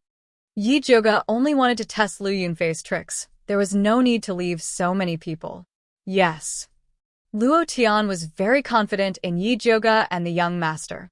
Without saying anything else, he carried Yi Yu, who could not move freely, and turned to leave. Little Mute, summon Xiao Hong here, Yi Zhuge ordered. Junie Chen's life goo could control all the goo raised by the Blood Cloak Miao people, and Luo Tian's Xiao Hong was no exception. Junie Chen's expression was solemn. His mouth did not move, but his body made a strange, trembling sound. Not long after, Xiao Hong flew in like lightning and landed in front of Junie Chen. It looked very pathetic. The blood-red color of its body had faded a lot, and its spread wings could not stop trembling. That was a sign of overexertion. It was also dragging a palm-sized purple scorpion. Although it was frozen by the red liquid, it still looked like it was struggling to get out. Yi Zhuge immediately recognized that this unlucky scorpion was the one that lured him to the chaotic world. When the unlucky scorpion saw Yi Zhuge struggling even more, it seemed to know that it was going to be in big trouble. "Give me that purple scorpion." Yi Zhuge stretched out his hand towards Junie Chen. A spirit beast pill. Junie Chen raised his index finger and added expressionlessly, "To reward Xiao Hong." "Cheapskate, take it." Yi Zhuge was already speechless at Junie Chen's action of wanting to take the prize from him. After Junie Chen fed the spirit beast pill to Xiao Hong, he took down the purple scorpion and threw it to Yi Zhuge. After Yi Zhuge wrapped the scorpion with his spiritual energy, he carefully examined it. This scorpion was palm-sized. Its purple carapace looked like it was forged from metal, and it shone with a faint, cold light. But the strangest thing was that there was a red eye on its stinger, which was faintly discernible under the sunlight. So, it's a treasure-seeking scorpion. Yi Zhuge had heard of this kind of strange beast. Not only was it very sensitive to treasures like Yin spirits, but after advancing, it could also eliminate demons and devour ghosts. It was a very angry demonic beast. No wonder Lu Yunfei would rather give up on Yi Yu and chase after him. Chapter 170. That evil cultivator has caught up, Junie Chen said softly. Yi Zhuge looked towards the entrance of the broken temple, only to see a light breeze blowing, the leaves falling silently, but a murderous aura assaulted his face. "Stick to the plan." Yi Zhuge stuffed the treasure-seeking scorpion into his cloth bag, then raised his hand and condensed a purple lightning. Junie Chen's figure flashed and disappeared without a trace. Just as he disappeared, Lu Yunfei rushed back to the broken temple like lightning and was met with the purple lightning released by Yi Zhuge. When she came back, she was already prepared to be ambushed. She raised her hand and released a blood mist to deflect Yi Zhuge's lightning, then struck towards Yi Zhuge's chest. Yi Zhuge mobilized all the spiritual power in his body and raised his hand to meet her palm. The purple and red light fiercely collided, causing red and purple light to burst out. Lu Yunfei somersaulted and landed beside the broken temple door. Yi Zhuge stood in place without moving. On the surface, Yi Zhuge had the upper hand, but in fact, she was at a disadvantage. Lu Yunfei's palm wind was very insidious. If it wasn't for her lightning spiritual power having the ability to ward off evil, she would have really been hit. "You are Yi Zhuge?" Lu Yunfei stood at the side of the door and sized up Yi Zhuge with her big watery eyes. She exclaimed in admiration, "You do have some good looks. You are barely qualified to be my ancestor's blood slave." "You are Lu Yunfei?" Yi Zhuge squinted his eyes and looked at Lu Yunfei with contempt, then said with disdain, "You look so vulgar. No wonder you have to use underhanded methods to force yourself on a man. Little girl, you better control your mouth, or else you won't even know how you die." Lu Yunfei's face darkened. Although she had heard countless insults, she still had to admit that Yi Zhuge's mouth was a bit too vicious. "Can't help it. This mouth of mine can't be controlled when I see an ugly woman." Yi Zhuge pretended to be distressed. She was originally extremely beautiful, and after obtaining the white bone flame, she had an otherworldly aura. That appearance of using her beauty to commit murder could definitely drive a woman crazy. Although Lu Yunfei wanted to skin Yi Zhuge, she was, after all, still someone who had seen the world. He suppressed the anger in his heart and asked the two most important questions. "Where are my Yi Yu and treasure-seeking scorpion?" "It's already mine." Yi Joga smiled proudly, his arrogance exploding. Courting death. An ominous glint flashed past Lu Yunfei's eyes. She had dominated the bloodthirsty sect for so many years, but she had never been humiliated like this. You're the one courting death. Yi Joga's right hand formed a 5 thunder chant, and the purple lightning struck towards Lu Yunfei again. Lu Yunfei took out a small and exquisite blood-colored bell from her storage bag and gently shook it. A strange sound was transmitted over. When Yi Joga heard this voice, the blood in his body surged crazily, as though he wanted to break through the shackles and rush towards Lu Yunfei. Yi Joga was shocked. She quickly took out a clear heart pill and swallowed it. The cold feeling made her shiver. To be able to withstand my blood bell sound, you are indeed not simple. Lu Yunfei raised her hand and shook the blood-colored bell twice. This time, the bell sound was even clearer, like a heavy hammer falling on Yi Joga's head. The blood in her body surged even more violently, like a herd of wild horses that had lost control, about to rush out of her pores. Yi Joga did not try to suppress the surging blood. Instead, he followed this feeling and shot out a thumb-thick bolt of purple lightning. Lu Yunfei did not expect that Yi Joga would still have a chance to fight back under the control of her blood bell sound. She stopped underestimating him, raised her hand, and shot out a bloody light. After breaking through Yi Joga's lightning, the blood-colored bell in her hand shook even more violently. Yi Joga covered his ears and retreated 3 feet. He was about to pull out the Thunder Snake illusionary whip from his waist. However, Lu Yunfei suddenly opened her mouth and spat out a ball of thick bloody light. It turned into a blood-colored arrow, and with a rotten stench, it shot towards Yi Joga's chest. Yi Joga was not far from her. Caught off guard, he could only take this attack head-on. At this crucial moment, Lil Red, who was lying on Junie Chen's body, rushed out. The red light on its body exploded, and it turned into a fist-sized shadow. It opened its mouth and swallowed the blood-colored arrow. Retreat. Yi Joga took the opportunity to retreat, broke through the window, and left the ruined temple. When Lu Yunfei heard the order to retreat, she thought that there was still an ambush in the ruined temple, so she stopped and searched carefully. When she rushed out of the ruined temple, she had already lost sight of Yi Joga. Damned bitch. Wait until I send you back to Bloodthirsty Sect. I will definitely let the ancestor refine you into a blood slave to feed the Spider King. Lu Yunfei gritted her teeth and cursed. After Yi Joga left the ruined temple, he quickly arrived at the place where he had agreed to meet Junie Chen. Junie Chen was already waiting there. Is Lil Red all right? Yi Joga asked. If Lil Red had not rushed out to help her take the hit, she would have suffered a huge loss. I'm fine. Junie Chen opened his palm. He saw that Lil Red's abdomen was as big as a ball, and its body was so red that it was about to drip blood. It was curled up and motionless. It has a baby? Yi Joga asked hesitantly. He felt that Lil Red could give birth to a bunch of little goo at any time. Squeak squeak. Lil Red roared angrily. Yi Joga inexplicably felt that she understood what Lil Red meant. She raised her head and asked Junie Chen, "Is it saying that I am male?" "I don't know, but it is indeed male." Junie Chen shook his head. He could only give orders to goo worms unilaterally and could not understand what they were saying.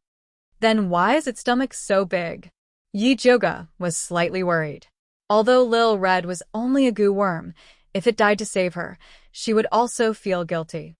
It must have eaten too much. The blood arrow that Lu Yunfei shot out just now was extremely poisonous. If you were hit by it, you would have turned into a puddle of blood on the spot. Junie Chen understood that arrow very well. Many of his clansmen had died under that move in the past. Squeak squeak.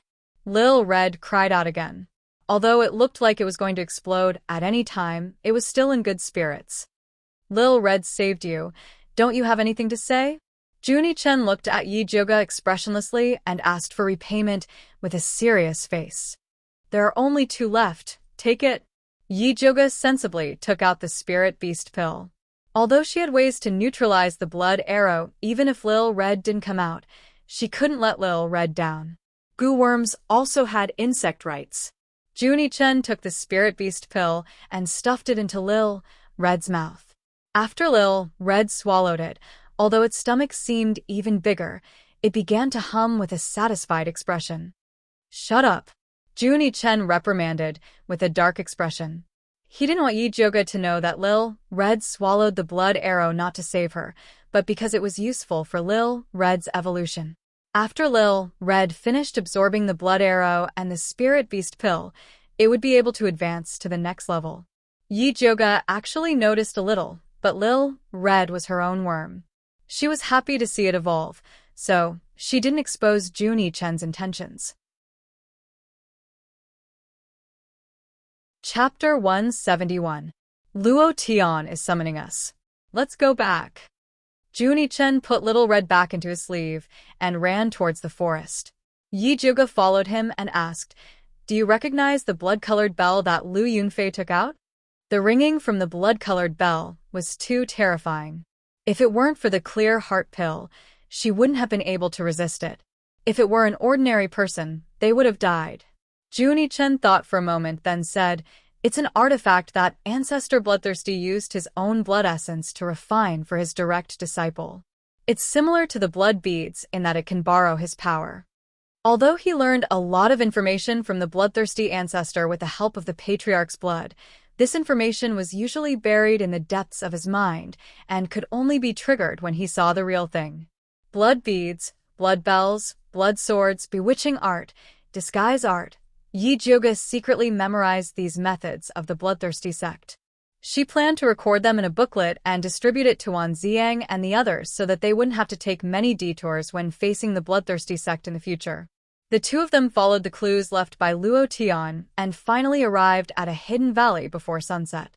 Turning into the valley, they found a bonfire on the leeward side of the mountain wall, and the faint aroma of barbecued meat wafted in the air. "They're quite carefree." Yi Joga's tone was a little sour.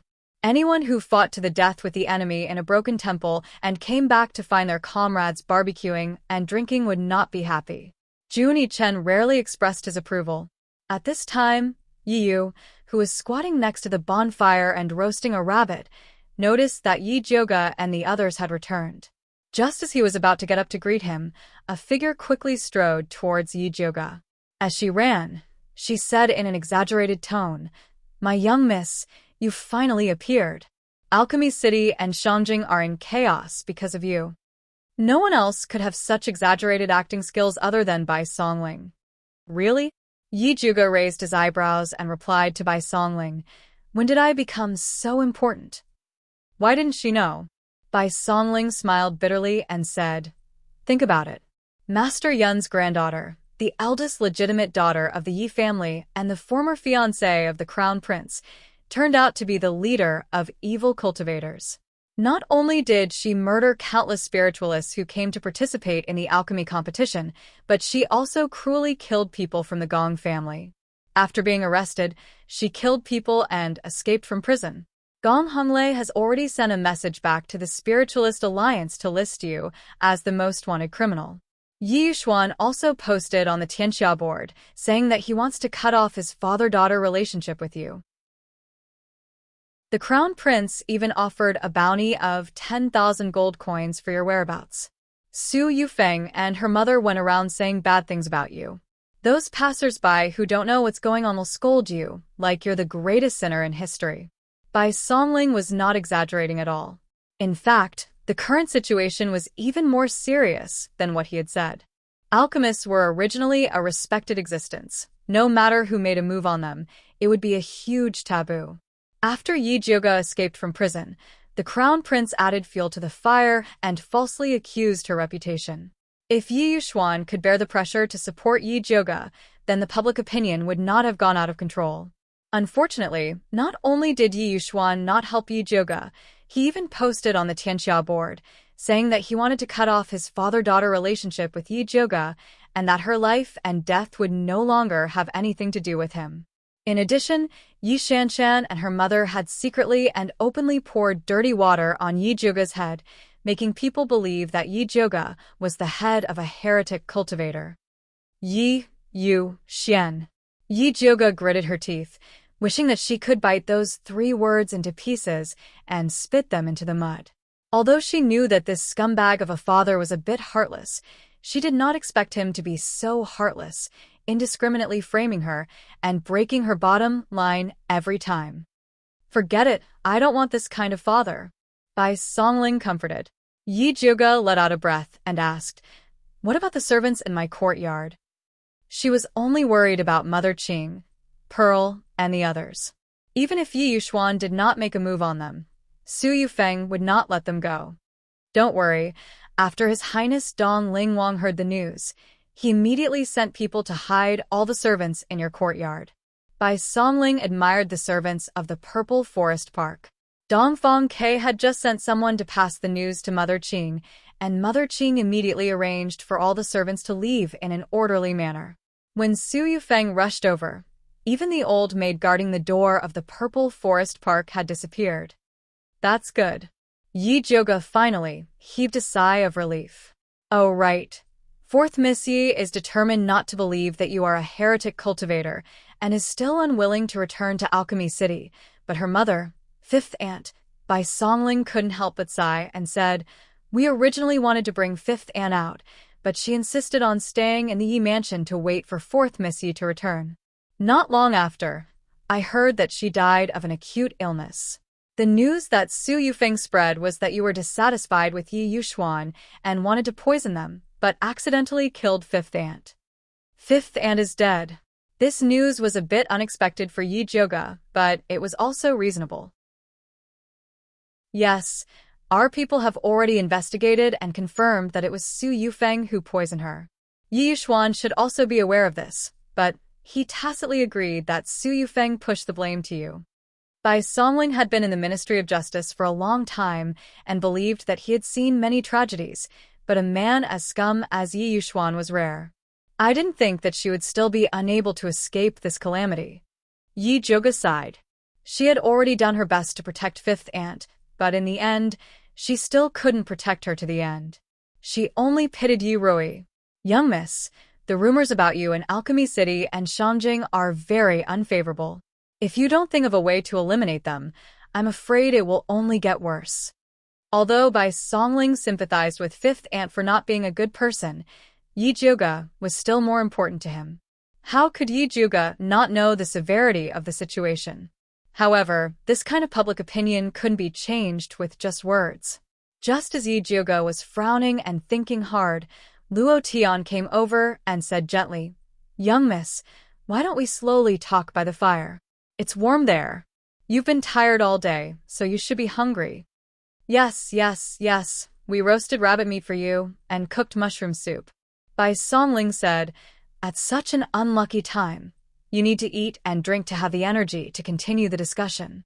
Yi Zhuge didn't feel it before, but now that she mentioned it, she realized that she was really hungry. She came to the fire and found that Junie Chen was already squatting by the side, eating more than half of the rabbit. "Young miss, sit here." Yi took a roasted golden rabbit from the fire rack and handed it to Yi Zhuge. Yi Zhuge took a bite. The taste was really good. It was crispy on the outside and tender on the inside, with crispy skin and crispy meat. In addition to the roasted meat, there was an iron bowl on top of the fire cooking soup. White mushrooms floated in the soup, and it smelled quite good. While Yi Zhuge was eating, Bai Songling squatted beside her and continued the previous topic. "After you leave the prison, you're already the head of the evil cultivators. Lu Yunfei and Su Junqing will definitely take the opportunity to kill those spiritualists and push the blame on you." Chapter 172. Don't worry about those rumors. When the truth comes out, the situation will change. The most important thing now is to expose Lu Yunfei, Su Junqing, and the Crown Prince's true colors. How is Brother Wan? Yi Zhuge asked. Now that she had been splashed with dirty water, Wan Ziang must not be any better. The Crown Prince is holding on to your friendship with him and wants to throw him into prison as an accomplice. Fortunately, Master Dongfang is wise and didn't listen to the crown prince's nonsense. However, Wan Xiang's military power has been taken back. Before the truth comes out, he has to avoid arousing suspicion. The crown prince's men are watching him every day, so he can't find you. Fortunately, I've been running around outside and never entered Alchemy City. That's how I managed to avoid the crown prince's attack. Bai Songling explained the situation in Alchemy City. Alchemy City was divided into 3 factions.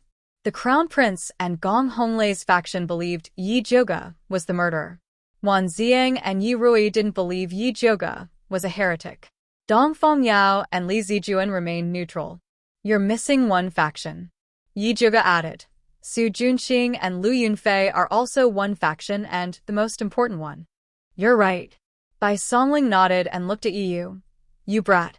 You've been following Lu Yunfei for so long, and you still haven't found anything. Don't blame Yu. I just exchanged a few moves with Lu Yunfei. Her methods are indeed powerful. Yi Zhouge drank a mouthful of soup and told them about his fight with Lu Yunfei. When mentioning the blood bell sound, she emphasized, if you see her take out a blood bell, it's best to knock it off immediately. If you can't, then leave immediately. Because her bell's sound has a limited range, the closer you are, the greater the effect. She had personally tested this against Lu Yunfei when she was fighting against him. Yi Yu and Bai Songling quickly noted this down. Next, you must keep an eye on the remaining 2 rank 2 pill masters. If I'm not wrong, Lu Yunfei will make a move against them. Yi Zhouge had this guess when he heard Yi Yu say that the demonic cultivator disguised as a middle-aged woman, Guangxi. Just keeping an eye on them is not enough. It would be best if we can make contact with them and have them cooperate with us to capture the heretical cultivator, Luo Tian said solemnly. Brother, you're right. Wan Xiang's men have been keeping an eye on the crown prince, but they still made a mistake. It's better to ask them to be more vigilant and report to us as soon as they find any abnormalities. Bai Songling agreed. During this period of time, he had been tracking down the spiritualists who were killed along the way. He realized that they were killed because they were not vigilant enough. They had either fallen for Lu Yunfei's honey trap, or they had been deceived by someone they knew. All of them had died unjustly. Junie Chen, who had been silent all this while, suddenly said, Don't forget the ultimate goal of the evil cultivators. You're saying that they're looking for someone with a similar cultivation base as Forefather Bloodthirsty? Yi Zhouge didn't think it was possible. According to the information provided by Junie Chen and the others, Forefather Bloodthirsty was about to break through High Spirit Master and enter Great Spirit Master. Dongfang Yao was the only one in Alchemy City who fulfilled this condition. That old man looked withered, but after staying in Alchemy City for so many years, he wasn't a simple character. He wouldn't be tricked so easily. It's never wrong to be careful. Luo Tian's expression was gloomy. Back in the day, the Bloodcloak tribe was even more powerful, but they were still annihilated by Forefather Bloodthirsty. I'll write a letter to Li Zijuan later and have him give it to Grandmaster Dongfang. Yi Zhouge felt that Luo Tian was right. It was always better to be careful. Bai Songling sneaked up to Junie Chen and said, Little Mute, I heard you have quite a few parasites on you. Sell one to me. Ever since he heard from Yi Yu that these parasites could fight against Bloodthirsty's poison, he couldn't wait to get his hands on one. Junie Chen expressionlessly stared at Bai Songling with a strong sense of resistance. He hated this talkative fellow. Give him one. Yi Zhouge said. She had already decided on all of Junie Chen's parasites, so she had the most say in this matter. Essence Blood. Junie Chen unwillingly raised his sleeve to reveal the parasites on his arm. Here. Bai Songling happily squeezed his finger open and handed over a drop of essence blood. Soon, a black flew over. After absorbing Bai Songling's essence blood, it quietly lay on his palm like a chicken. It will hatch tomorrow. Junie Chen put down his sleeve. So long? Bai Songling frowned and then asked, What will the parasites look like? Will they be as powerful as you use? I don't know. This new batch of parasites will evolve according to their master's characteristics. Junie Chen was a little impatient. I'm so awesome. The parasites I raise won't be too bad. Bai Songling was full of confidence.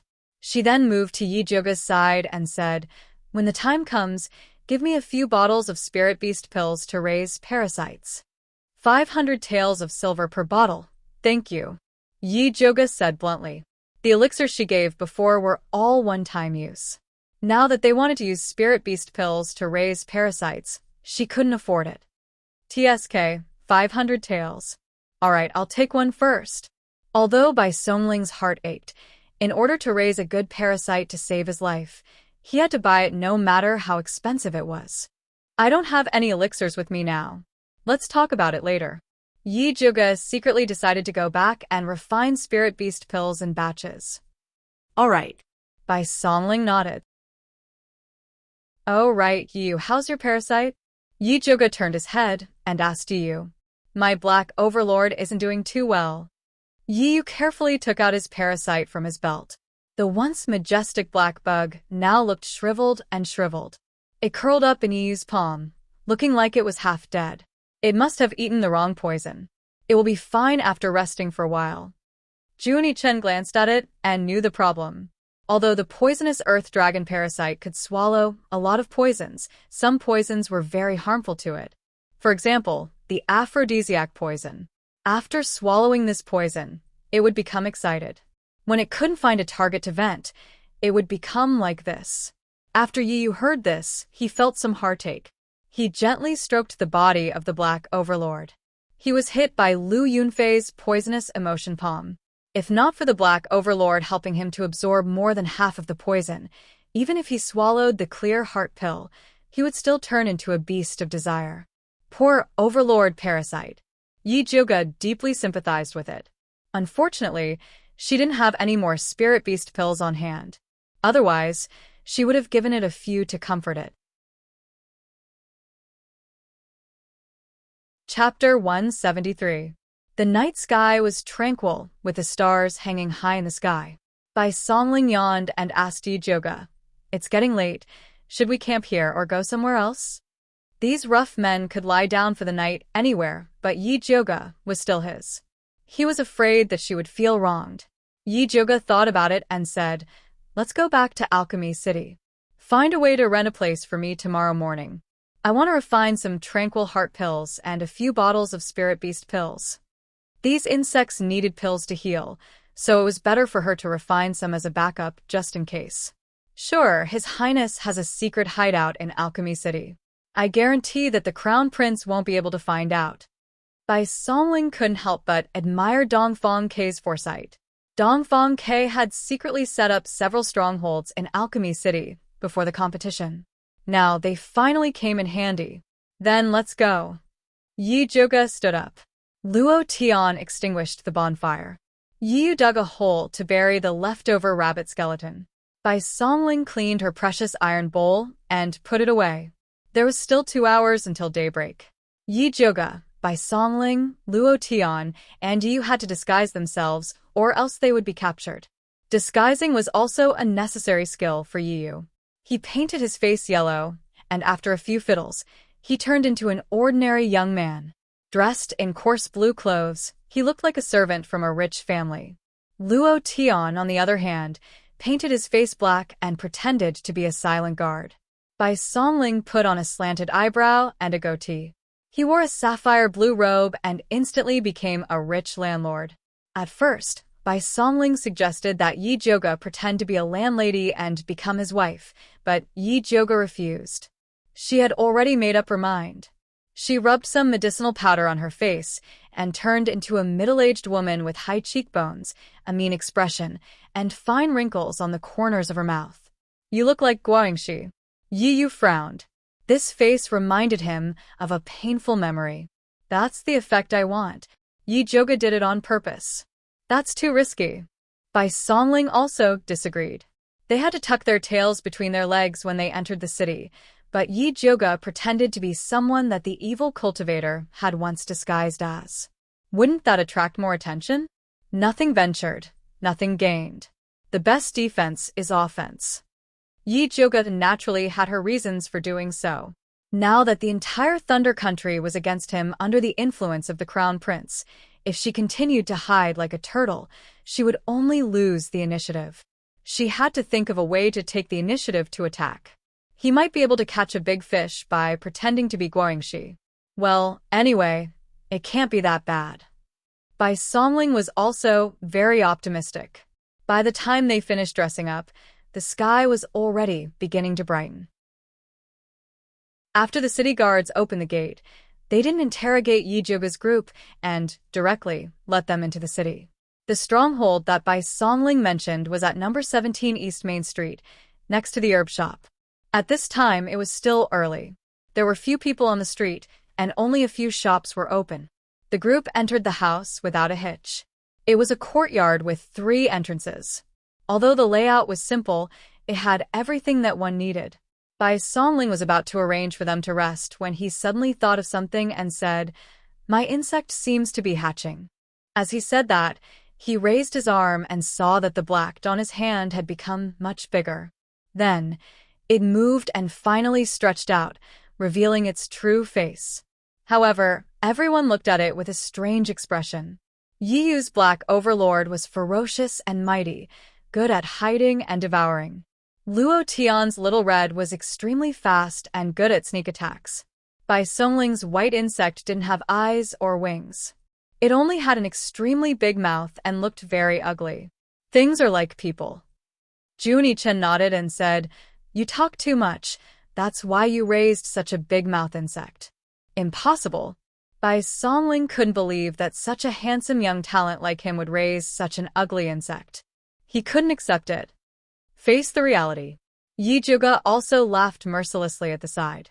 Bai Songling stared at the big-mouth insect and felt an indescribable suffocation in his heart. He could only comfort himself. Forget it, forget it. The bigger the mouth, the more it eats. In the future, it will definitely be more powerful than you guys. And I really appreciate your attitude of deceiving yourself. Yi Yu said very seriously. Get lost. Bai Songling glared at Yi Yu, then licked his big face, and went to Yi Zhuge's side and said, "Later, help me refine a few bottles of spirit beast pills. I don't believe that my big mouth will always be so ugly." He had already made up his mind to cultivate his big mouth into the world's #1 insect. As long as you can afford it, you can have as much as you want. Yi Zhuge said very generously. Me too. Junie Chen's small face was stiff, as if saying, "Don't forget me. Do you have money?" Yi Zhuge mercilessly attacked him. Junie Chen stared at him and said, "I'm doing things for you. Let's talk about it after it's done." Yi Zhuge waved his hand and said to Luo Tian and Bai Songling, "I'll go out to buy some herbs and then go into closed-door cultivation to refine pills. Don't stay here. Hurry up and investigate the whereabouts of the remaining 2 rank 2 alchemists. It would be best if you can find out the whereabouts of Guangxi. If she's fine, it would be best. Yi Yu, your injury has not healed yet. Stay by my side and take care of me." "Yes." Luo Tian and Bai Songling received their task and left together. Junie Chen also followed Luo Tian and left. Yi Zhuge counted the money and left the house with Yi Yu, ready to buy some herbs. The originally bustling herb shop looked a little deserted today, and the shop assistants all looked listless. Yi Zhuge picked the biggest herb shop and walked in. The moment the shop assistant saw her, he quickly greeted her enthusiastically. "Guest, what do you want?" "I want to buy some herbs." After Yi Zhuge handed over the purchase list, she asked casually, "I see that there are very few people on the street. Is the herb business not good during this time?" "Hey, don't say it. It's all because of the evil cultivator. That evil cultivator killed many people who came to do business here. Who dares to come here now?" The shop assistant said while picking up the herbs. It said that the evil cultivator leader was killed by Master Yun's granddaughter, Yi Zhuge. "I don't know if it's true or not." "Of course it's true. I heard that even her father announced that he was no longer her father's daughter." Another shop assistant said. Yi Zhuge didn't care about these rumors, but Yi Yu's face turned cold and said, "Don't talk nonsense without evidence." The shopkeeper standing behind the counter immediately scolded the 2 shop assistants. "Have you finished picking up the herbs? You talk too much. I invited you here to work, not to gossip." The two shop assistants did not dare to say anything more. They quickly picked up the herbs and enthusiastically sent Yi Jioga away. Yi Jioga had just left the pharmacy with the medicine bag when Yi Yu whispered behind her, "Someone is following us." Chapter 174. Who's following us? What's their cultivation level? Yi Jioga lowered his voice and asked. Should be an advanced spiritualist. They're very cautious.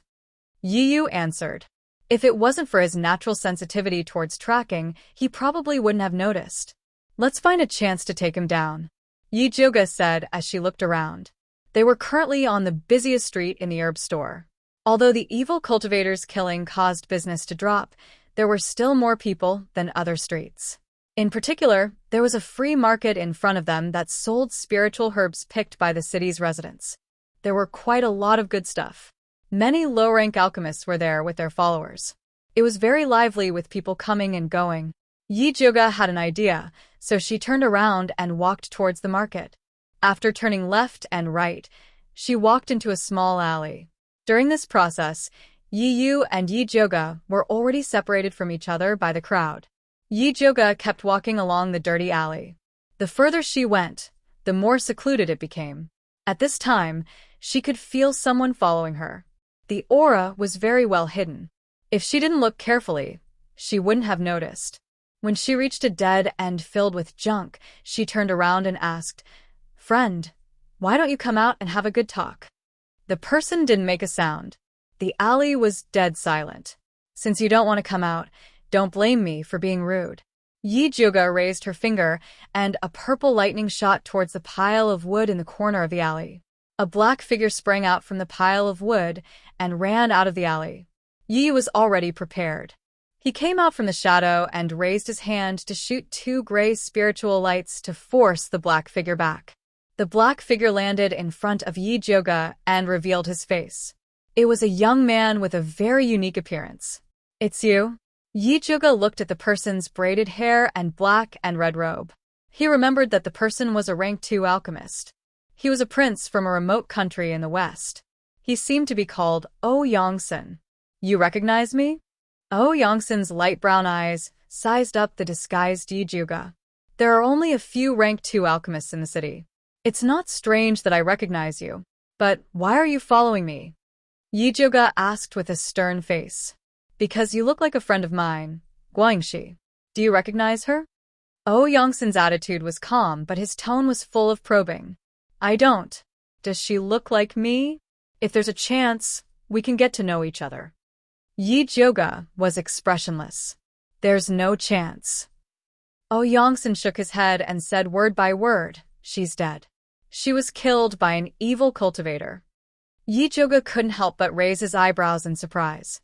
Guangxi was really dead. However, a second-rank alchemist was killed by a heretical cultivator in Alchemy City. This matter shouldn't be kept a secret. So, how did Oh Yongsan find out? Oh Yongsan seemed to have noticed the doubt in Yi Jioga's heart. He explained in a low voice, "Guangxi is my senior sister. We came to Alchemy City together to participate in the competition. Senior sister Gua was killed by an evil cultivator 3 days ago. Before she died, she used a secret method to pass the news to me. I've been looking for her body, but I haven't found it yet." After Oh Yongsan finished speaking, he sized up Yi Jioga with a scrutinizing gaze. "I didn't kill your senior sister." Yi Jioga calmly said, "There is a person among the evil cultivators who is very good at disguising. He disguised himself as Guangxi and severely injured one of my subordinates. I disguised myself as Guangxi to lure that evil cultivator out." Yi Jioga did not say much about Yi Yu. This Oh Yongsan's appearance was too much of a coincidence. It was still unclear whether he was a friend or foe. Oh Yongsan seemed to believe Yi Jioga's words. After a moment of silence, he asked again, "Since you're investigating the evil cultivator, do you know the whereabouts of Yi Jioga? Do you also think that Yi Jioga is the leader of evil cultivators?" Yi Jioga asked. Oh Yongsan was silent for a moment before saying, "If she's the head of the evil cultivators, she won't be able to escape Grandmaster Dongfang's eyes. Yongsan was also very sensitive to the aura of evil cultivators. That's right, Yi Joga is only a scapegoat. The real evil cultivators are from the bloodthirsty sect. They are still running rampant in Alchemy City. If we don't catch them soon, more spirit cultivators will be harmed in the future. To be honest, you were too rash this time. If I was the evil cultivator disguised as Guangxi, you would already be dead. Yi Joga disagreed with Yongsan. I have my own way of identifying evil cultivators. In fact, I've already seen the evil cultivator who disguised himself as senior sister. Yongsan's words were shocking. If he was sure that Yi Joga wasn't a heretical cultivator, he wouldn't have dared to follow him. Yi Joga's eyes lit up and immediately asked, "Where is that evil cultivator?" "In a tavern on the Western Street. I often went there to drink during that period of time. He must have purposely waited there for me to take the bait." Yongsan recalled the situation at the time. The evil cultivator's disguise was too perfect. If he didn't already know that senior sister was dead, perhaps he really would have fallen for it. Since he hasn't succeeded yet, he probably won't give up on you. You're in danger right now. Do you want to cooperate with us? Yi Joga acted like he was trying to kidnap Little Red Riding Hood. Are you sure you can deal with those evil cultivators? Yongsan didn't believe him. Although he really wanted to avenge his senior sister, he didn't want to throw his life away. Yi Joga calmly said, "You have no other choice." Of course, she was confident in dealing with heretical cultivators. However, she and Yongsan were still testing each other, so there was no need to tell him her trump card. Yongsan's expression constantly changed. It was clear that he was struggling inside. He knew very well that he was being targeted by heretical cultivators.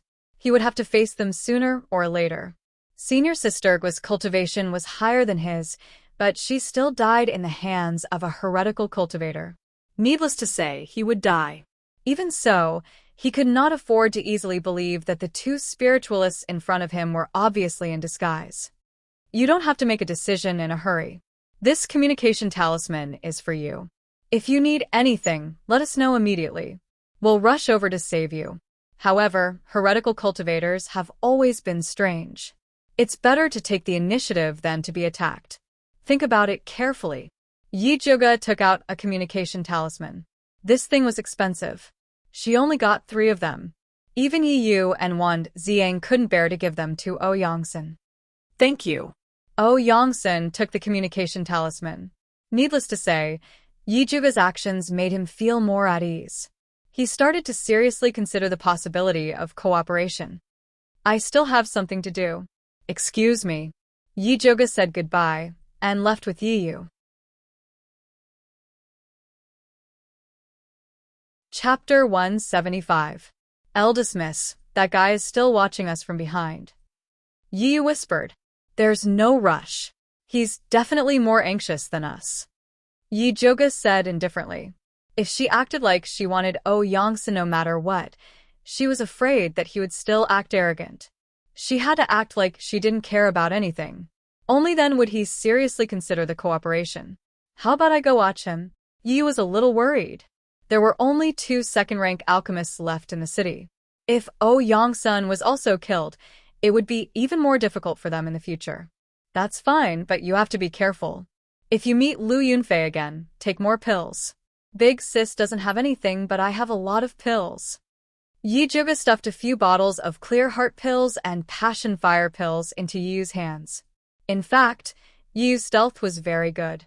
It was just that Lu Yunfei's charm technique was too strong.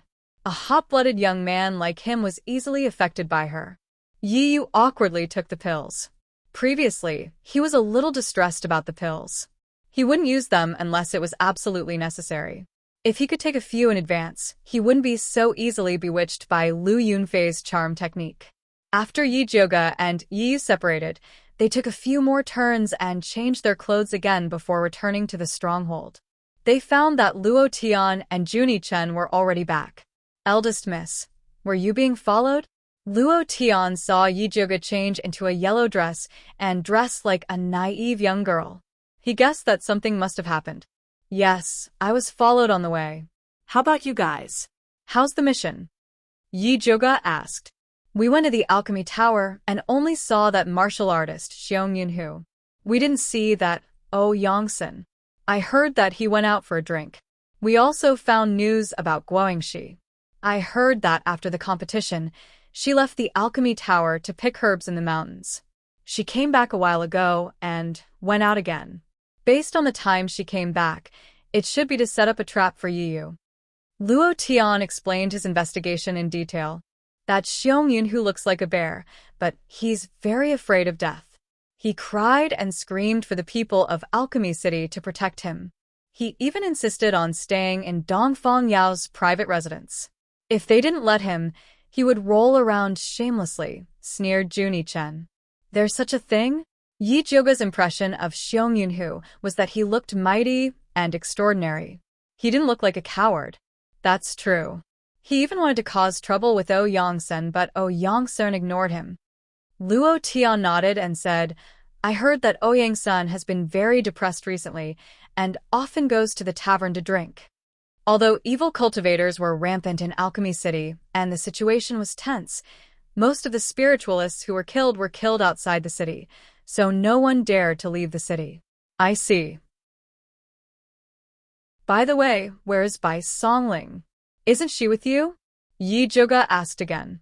She planned to tell Bai Songling about Yongsan after she returned, lest she had to repeat it twice. He followed us to the medicine refinement tower for a spin, then said that he was going to look for Wan Ziang. Although Luo Tian hadn't seen Wan Ziang before, he had heard of him from his young mistress. It was said that Wan Ziang was more reliable than the blabbermouth Bai Songling. His cultivation was profound, and he was a strict person. Just as Luo Tian finished speaking, Bai Songling pushed open the door and walked in. Behind him was a dignified old man with white hair on his temples. Luo Tian and Junie Chen looked at the unfamiliar old man with vigilance. Yi Zhouge also looked at the old man in confusion and asked, Big brother Bai, who is this uncle? She had seen all of Bai Songling's people in Alchemy City, but this imposing old man wasn't among them. Haha, even the eldest miss didn't recognize you. Wan Ziang, your disguise technique has improved. Bai Songling laughed and patted the old man's shoulder. The old man wiped his face with his hand, revealing a handsome face that seemed to have been carved by a knife. It was Wan Ziang.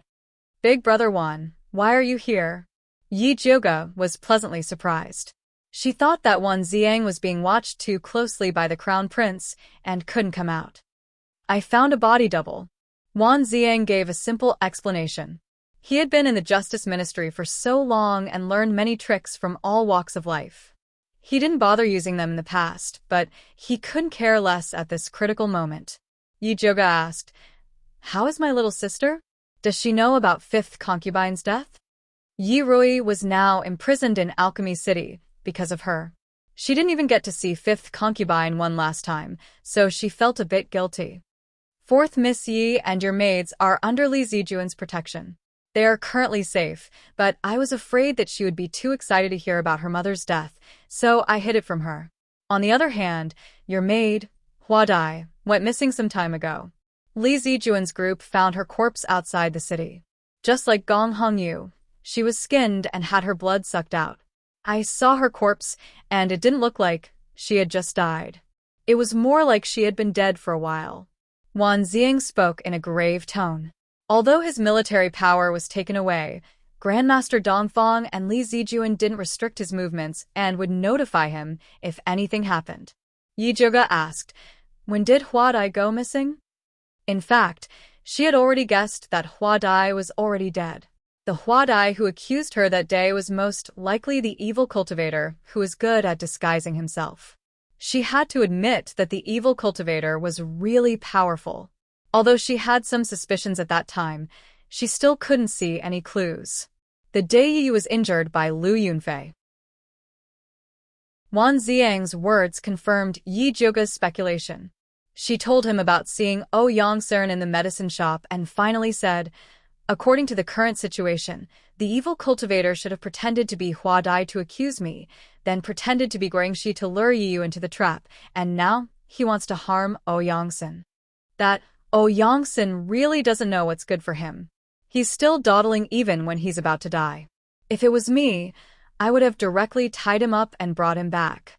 Bai Songling said while rubbing her hands. Our identities are shameful. If you tie him up and he runs away in anger, wouldn't we lose everything?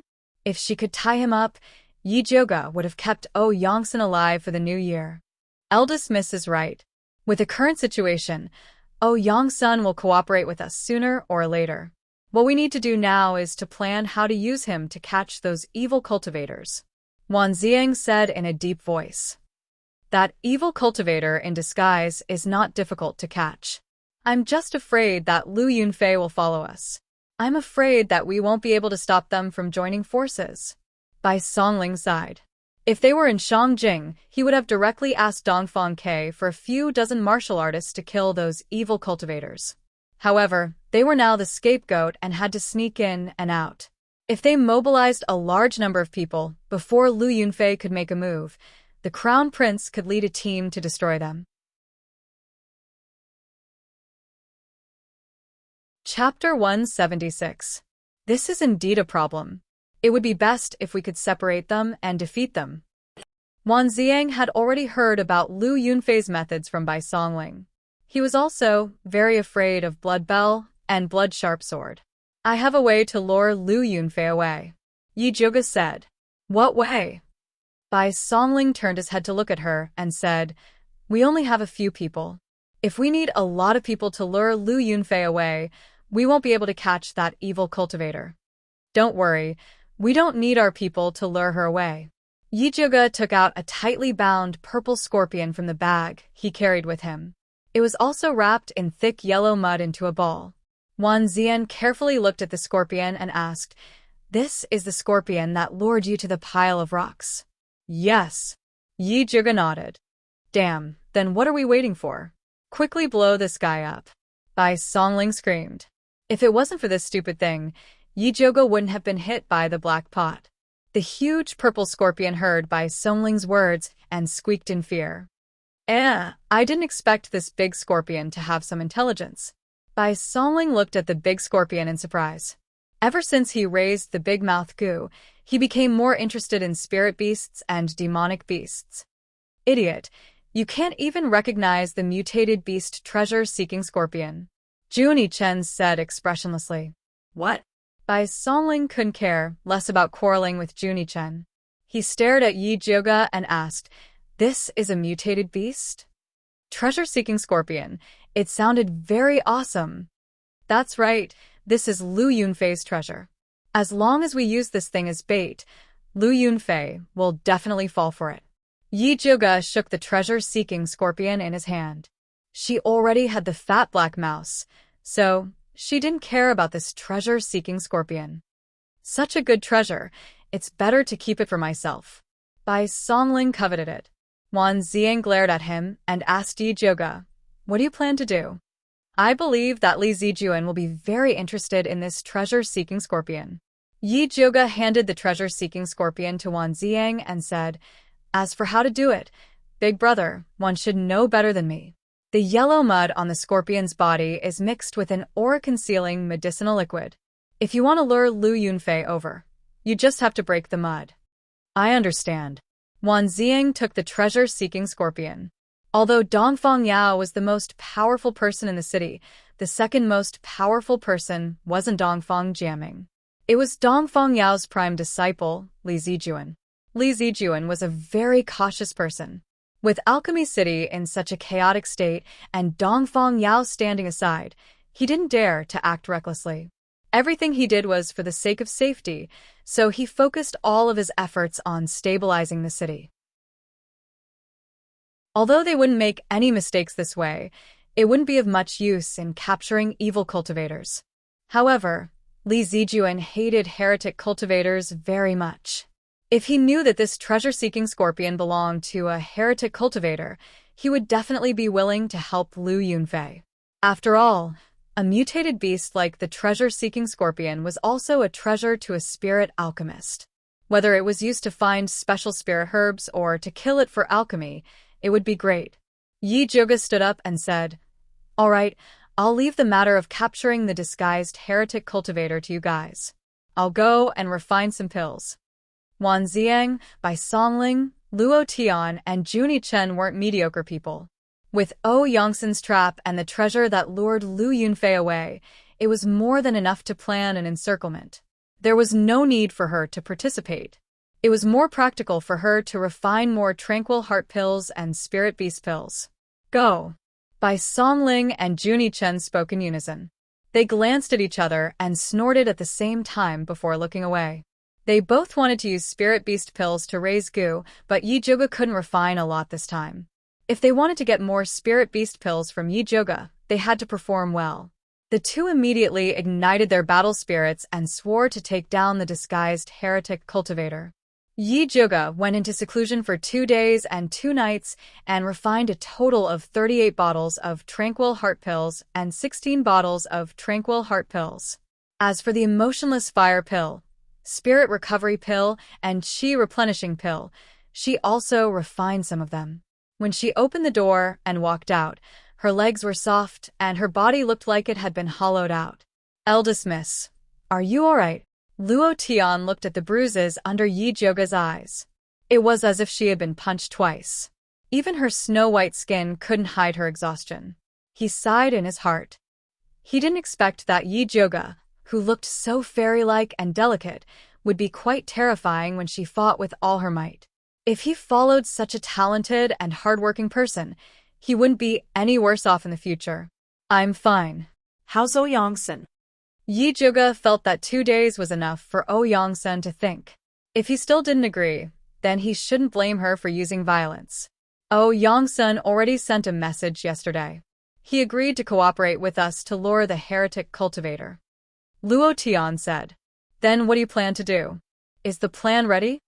Yi Zhuge had been busy refining pills for the past few days and didn't have time to participate in their discussion. It's all ready. We plan to let O Yongsan leave the city and pretend to escape. Then, we'll set up an ambush outside the city. Wan Ziang has also prepared everything. We're just waiting for you. Luo Tian said. Although Yi Zhuge wasn't present when the plan was made, she was the most important spiritual leader of this small group. Without her, Bai Songling and Junie Chen would be able to turn the sky upside down. What about Yi Yu? He's with O Yongsan. Did he meet Lu Yunfei? Yi Zhuge asked again. No.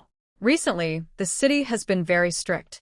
All the patrolling spiritualists are equipped with evil energy testing tools. She doesn't dare to act rashly. Luo Tian shook his head. Give this bottle of pills to O Yongsan. We'll move tomorrow. Yi Zhuge took out a bottle of clear heart pills. Although O Yongsan didn't lack pills as a spirit alchemist, they wouldn't be as powerful as the ones she refined. Eldest miss, how many bottles of spirit beast pills have you refined? Luo Tian embarrassedly asked. Not many. Yi Zhuge didn't want Junie Chen and Bai Songling to know about her stock. She didn't want them to chase after her like a debt collector. Oh. Luo Tian couldn't hide the disappointment on her face. His lil red was about to advance. If it could eat some spirit beast pills, it would be less painful. I'll give 1 bottle to each of you. Yi Zhuge took out 4 bottles and gave them to Luo Tian. Help me distribute them to them. Don't forget to record it down. 1 bottle costs 100 silver coins. Yi Zhuge wasn't a nouveau riche. During this time, she had spent a lot of money on alchemy. She couldn't act like she used to. 100 silver coins per bottle was already the cost price. After all, she used the best ingredients. If she sold them to others, she would definitely double the price. Chapter 177. I'll definitely deliver the pills to them. Young miss, you've worked hard. Have a good rest. Luo Tian said excitedly. I'm going to sleep. Don't disturb me unless the sky falls down. Yi Zhuge's legs were weak and her body was weak. She floated back to her room and fell asleep as soon as her head touched the bed. It was already noon the next day when she woke up. She was so hungry that she had to get up to look for food. Fortunately, Luo Tian was a careful person. He had been cooking congee in the kitchen and immediately brought it up when she woke up. He didn't forget to add 2 spicy and sour side dishes. Yi Joga didn't care about being reserved and gulped down 2 bowls of kanji. Only then did she have the strength to speak. Where are the others? Bai Songling and the young master have left the city to make arrangements. Yi Yu is still with Yongsan. They'll leave the city tonight, when the gates are about to close. Luo Tian put away the bowls and chopsticks. Bai Songling originally wanted to stay with Yi Joga, but after Junie Chen's provocation, she left with him. The two had already agreed to compete to see who would fall into the trap first. Then let's go now. Yi Joga stood up. Setting up a trap was an important task. She couldn't leave it to Junie Chen and Bai Songling, these 2 unreliable enemies. After Yi Joga and Luo Tian left the city, Luo Tian released Lil Red. The once big-bellied Lil Red had changed into a new appearance. His 2 small eyes were full of vigor. They were no longer long, but round and fat.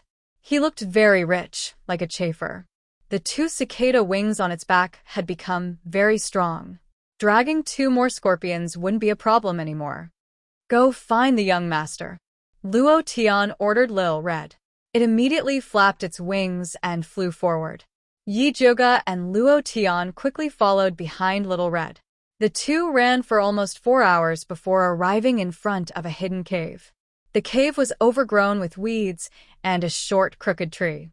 It was hard to notice if one didn't look carefully. Yi Joga and Luo Tian didn't go in immediately. Instead, they let Lil Red check the situation so that it wouldn't ruin Bai Songling and Junie Chen's arrangements. Not long after Lil Red flew in, the big mouth flew out together with it.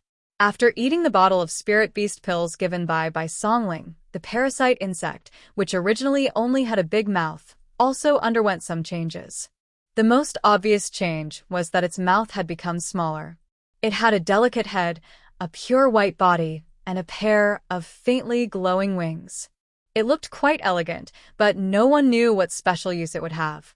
The 2 goo worms circled around in front of Luo Tian and landed on his shoulders. Eldest miss, you can go in now, Luo Tian said to Yi Joga. Yi Joga followed Luo Tian into the cave. The entrance was a long and narrow path. After turning a corner, it was a completely different world. The cavern was very spacious, and there were a few openings on the walls. He had no idea where they led to. After Big Mouth flew to one of the caves, Bai Songling popped her head out and greeted Yi Joga. Miss, you're here? Junie Chen also emerged from another hole and looked at Yi Joga with a reserved expression. How's your setup? Yi Joga looked left and right but didn't see any clues. Almost done. I guarantee that the bloodthirsty sect's evil cultivators won't be able to return, Bai Songling said proudly. With me around, I guarantee that the bloodthirsty sect's evil cultivators won't be able to survive, Junie Chen rushed to say. So confident. Yi Joga opened his spiritual eye and searched around carefully. He immediately felt a little numb. He saw that the bottom of the ordinary gray wall was actually filled with black dots. Needless to say, it must be Junie Chen's masterpiece.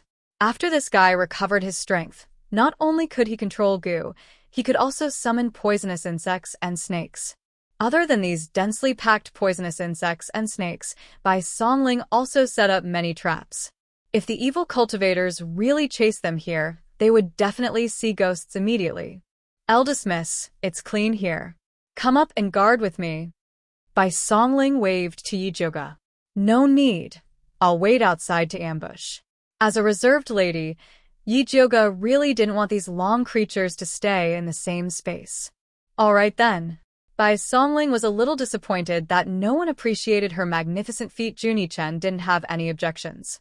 After all, with Luo Tian accompanying her outside, it was no different from him accompanying her alone. Yi Joga and Luo Tian left the cave. After restoring the weeds and trees in front of them, they each found a place to squat down.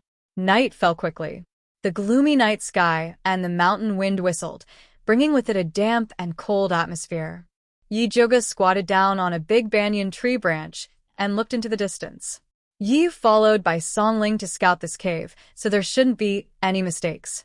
However, as long as they didn't come, her heart couldn't be at ease. Not long after, a group of figures appeared at the pitch-black foot of the mountain. They were running up the mountain quickly. Yi Joga immediately became alert. She knew that the show was coming. This time, Yongsun had made a detailed plan to sneak away. He secretly used his refined high-grade pills and a large sum of money to hire 4 intermediate spiritualists to escort him away. These spiritualists were outsiders and had stayed in Alchemy City for a long time.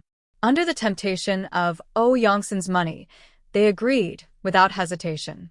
Yi changed his appearance and disguised himself as a wind spiritualist called Feng Qingyang. He was also among the group that escorted Yongsun. Seeing that they were not far from the cave, he pretended to be tired and asked, "Alchemist Yongsun, it's getting late. Why don't we find a place to rest?" A spiritualist called Xia Chenfeng said in a deep voice, "We're still very close to Alchemy City. Maybe we're still in the hunting range of evil cultivators. For safety's sake, let's hurry for a while." The other 2 spiritualists agreed with Xia Chenfeng's opinion. Although they were very tired, they didn't dare to rest when they thought about evil cultivators. Evil cultivators are scary, but the forest at night is also very dangerous. We've been running for a few hours and are very tired.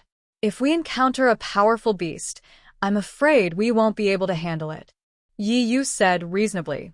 After hearing his words, the spiritualists were a little shaken and looked at their employer, Yongsun. Yongsun pretended to hesitate for a moment before he said to Yi Yu, "Feng Qingyang, you're a wind spiritualist, so you're the fastest. Why don't you scout ahead and see if there's a suitable place to rest?" Yes. Yi Yu nodded and ran up the mountain like the wind. Once he was out of the sight of Yongsun and the other spiritualists, he quickly ran to the vicinity of the cave. "Yi Yu, over here." Yi Joga waved at Yi Yu from under the banyan tree. Yi Yu took a few steps and arrived next to Yi Joga. "Are Bai Songling and the others ready?" "I'll bring Yongsun over in a moment." "Are they ready? Did the disguised evil cultivator follow us?" Yi Joga asked. "I'm not sure, but Yongsun hired 3 spiritualists to escort him. I suspect that one of them is a disguised evil cultivator," Yi Yu said in a deep voice. Chapter 178.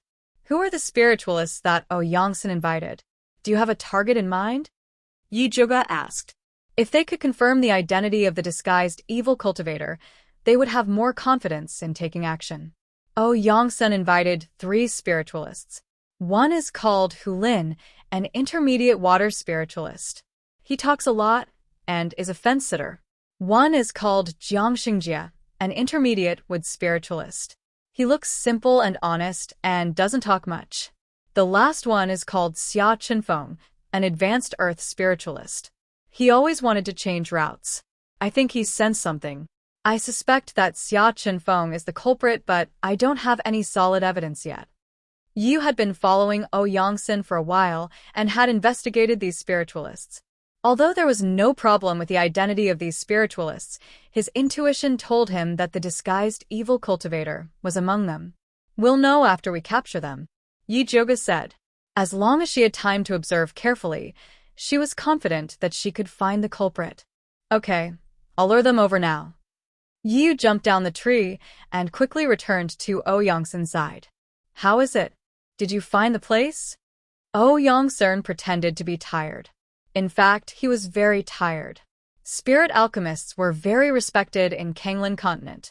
Both the righteous and evil paths would treat them with respect. He was usually obsessed with alchemy and rarely went out. During this period of time, he was scared and scared. After rushing for such a long time, he was exhausted. "I found a hidden cave ahead. It's very suitable for lodging," Yi Yu said calmly. Yongsun didn't wait for the other spiritualist to speak and directly said, "Then let's go take a look."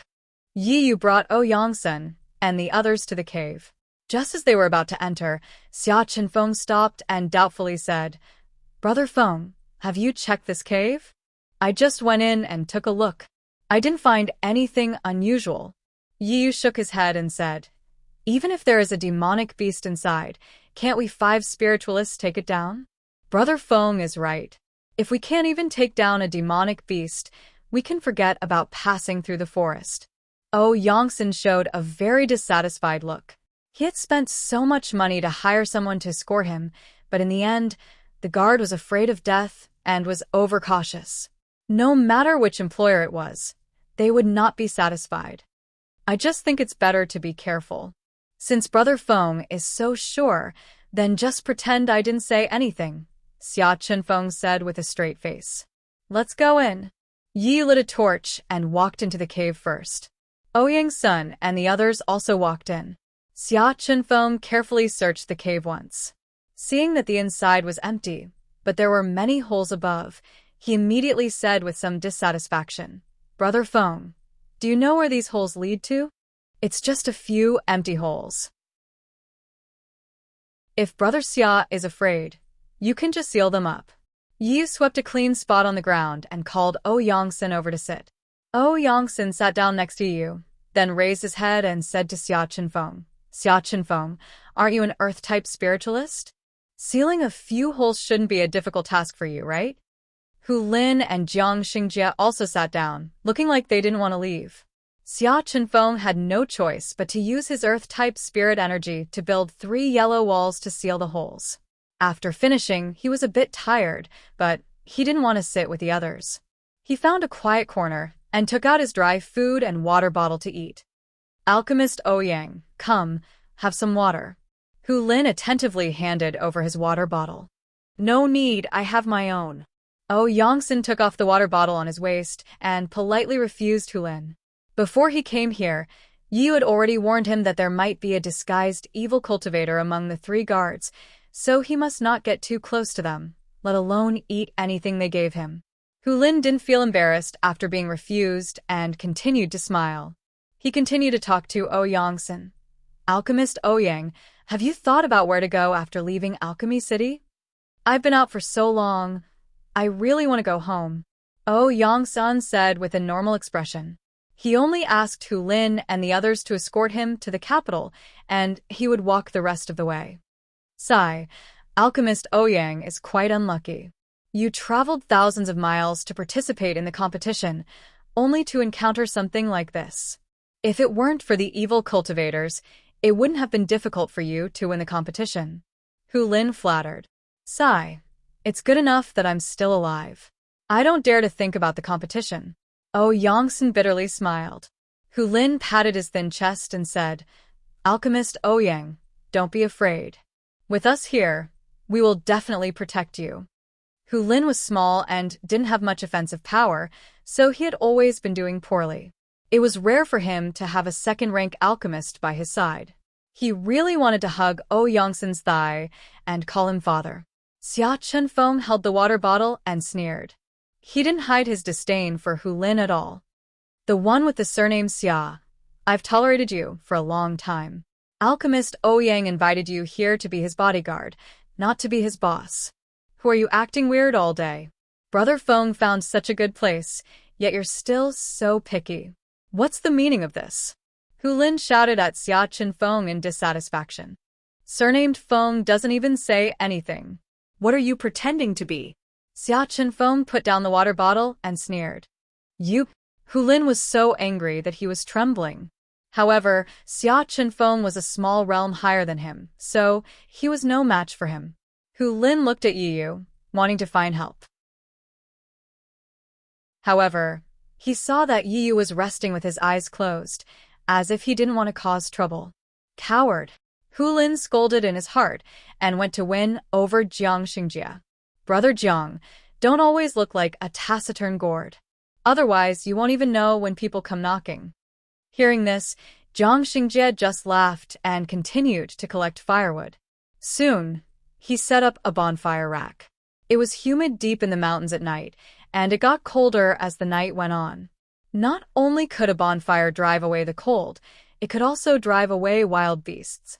Therefore, the others were happy to see him start a fire. Seeing that 1 or 2 people ignored him, Hu Lin felt that there was no point in it, so he obediently shut up. Although Yi Yu was resting with his eyes closed, his ears were eavesdropping on the movements around him. Originally, he had some doubts about Xia Chenfeng. However, with Hu Lin trying to sow discord, he couldn't make up his mind. At this time, Jiang Xingjia's bonfire was already built. He took out a flint from his bag and knocked out a string of sparks, successfully igniting the bonfire. The moment the warm bonfire was lit, a strange pungent smell and smoke filled the air. Yi suddenly opened his eyes, but found that his body was weak and he couldn't move. Chapter 179. Yi's body was numb and his head was dizzy. He felt a sharp pain in his arm. Black Tyrant, who was hiding under his sleeve, bit through his skin and began to take the poison. The others weren't so lucky. Hu Lin's eyes rolled back and he fell to the ground. Xia Chenfeng was furious, but he also couldn't resist. Yongxin was a bit better and still had the strength to point at Jiang Xingjia, who was squatting by the fire, and scolded. "Who are you? Why are you plotting against us?" Haha, who do you think I am? Jiang Xingjia's honest face twisted under the light of the fire. "You are a heretic, and I have no grudge against you. Why are you following me?" Yongxin shouted in horror. "You can only blame yourself for coming to Alchemy City. In your next life, reincarnate as an ordinary person." Jiang Xingjia grinned. A green wooden saber appeared in his hand and slashed at Yongxin. Yi's spirit force recovered. He pulled Yongxin to the side and dodged Jiang Xingjia's attack. Ah! Jiang Xingjia's saber missed and looked at Yu in surprise. "Brat, you can still move after being hit by my muscle-weakening powder. Do you have some treasure on you?" With that said, the blue spirit force around his body surged. His cultivation actually went from mid-rank to high rank. Then, the wooden saber in his hand turned into a spear and stabbed at Yu with a sharp light. Although Black Tyrant had cured most of the poison in Yu's body, he still couldn't move freely. Not to mention, he was carrying Yongxin. Seeing that Jiang Xingjia's saber was about to cut his head, he quickly shouted, "What are you waiting for?" Just as Yu finished speaking, countless black wasps suddenly burst out from the wall and buzzed toward Jiang Xingjia. Jiang Xingjia's expression changed. The green light on his body immediately turned into a vine armor to block the wasp's attack. He swung his saber and attacked even more fiercely. More than half of the wasps were immediately cut down. At this time, Bai Songling's proud voice came from behind the wall. "Little mute, I told you that your little bugs are useless. Watch me." Just as he finished speaking, countless gray-green vines emerged from the ground under Jiang Xingjia's feet and tightly wrapped around his calf. Humph! Junie Chen didn't dare to show any weakness. He controlled the venomous snake to spray venom on Jiang Xingjia's body. Very quickly, a large hole was formed in his rattan armor. Yu had also caught his breath. He sneaked into Jiang Xingjia's shadow and wanted to use his puppet killer to take him down. Jiang Xingjia was greatly alarmed by the repeated attacks. He knew that he had fallen into a trap and immediately lost the will to fight. He formed a seal with both hands, and the rattan armor on his body immediately burst out with a putrid black gas that filled the entire cave. The venomous snakes and bees all fell to the ground in the black gas. Bai Songling immediately held her breath and stepped back. At the same time, she took out the antidote pill. Yu did not take out the medicine. Instead, he rushed forward to save the unconscious Yongxin and Hu Lin. Seeing this, Bai Songling cursed inwardly and turned to save Xia Chenfeng, who was closest to him. If they were poisoned, they would have the help of the poisonous earth dragon Gu. If these three people were poisoned, they would die immediately. At this time, Bai Songling's big mouth Gu flapped its wings and flew out. Her small mouth suddenly widened several times, and in one breath, she inhaled the poisonous smoke into her stomach. Seeing this, Jiang Xingjia was even more alarmed. He sped up and flew towards the cave entrance. He passed through the narrow passage and was about to escape. Suddenly, a purple lightning snake lashed out from the cave entrance. The lightning snake's aura was wild and fierce. It was the power of a high-grade spirit weapon. Jiang Xingjia had nowhere to hide in the narrow passage. He could only gather all the spirit energy and evil energy in his arm to take this attack. Boom! The purple lightning snake landed on Jiang Xingjie's arm, and several green and black evil energy splattered out. Jiang Xingjie felt like he was hit by a running bull demon. His arm was in so much pain that it felt like it was about to break. His internal organs were also seriously injured. He opened his mouth and vomited blood. His body could not help but fly back into the cave. Yi Yu and Bai Songling had already saved Yangxin and the other two and placed them in the empty passage. They immediately freed up their hands to deal with Jiang Xingjie. Under the attacks of the few people, Jiang Xingjie was finally beaten to the ground. "Stinking brat, I want to see just how amazing your disguise is." Bai Songling roughly reached out to pull Jiang Xingjie's face in an attempt to find any traces of his disguise. Unfortunately, even after pulling Jiang Xingjie's face until it turned red, he could not find any flaws. "Three heroes, please let me go. I shouldn't have been possessed and tried to steal Pill Master Ouyang's pills and silver." Jiang Xingjie cried and begged for mercy. "Is that so? I thought you wanted to skin him, pull out his bones, and dig out his spirit root to show respect to your ancestor?" Yi Zhuge sneered and walked in front of Jiang Xingjie. "I don't know what you're talking about. I just wanted to knock you out and steal some things."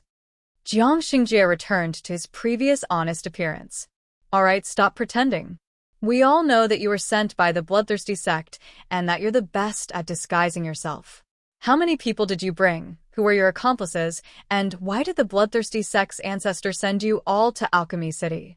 If you tell us the truth, I'll give you a quick death." Bai Songling viciously said. "I really don't know any bloodthirsty sect's ancestor. I'm just an ordinary wood spiritualist. I don't know any heretical cultivators." Jiang Xingjie cried like a coward.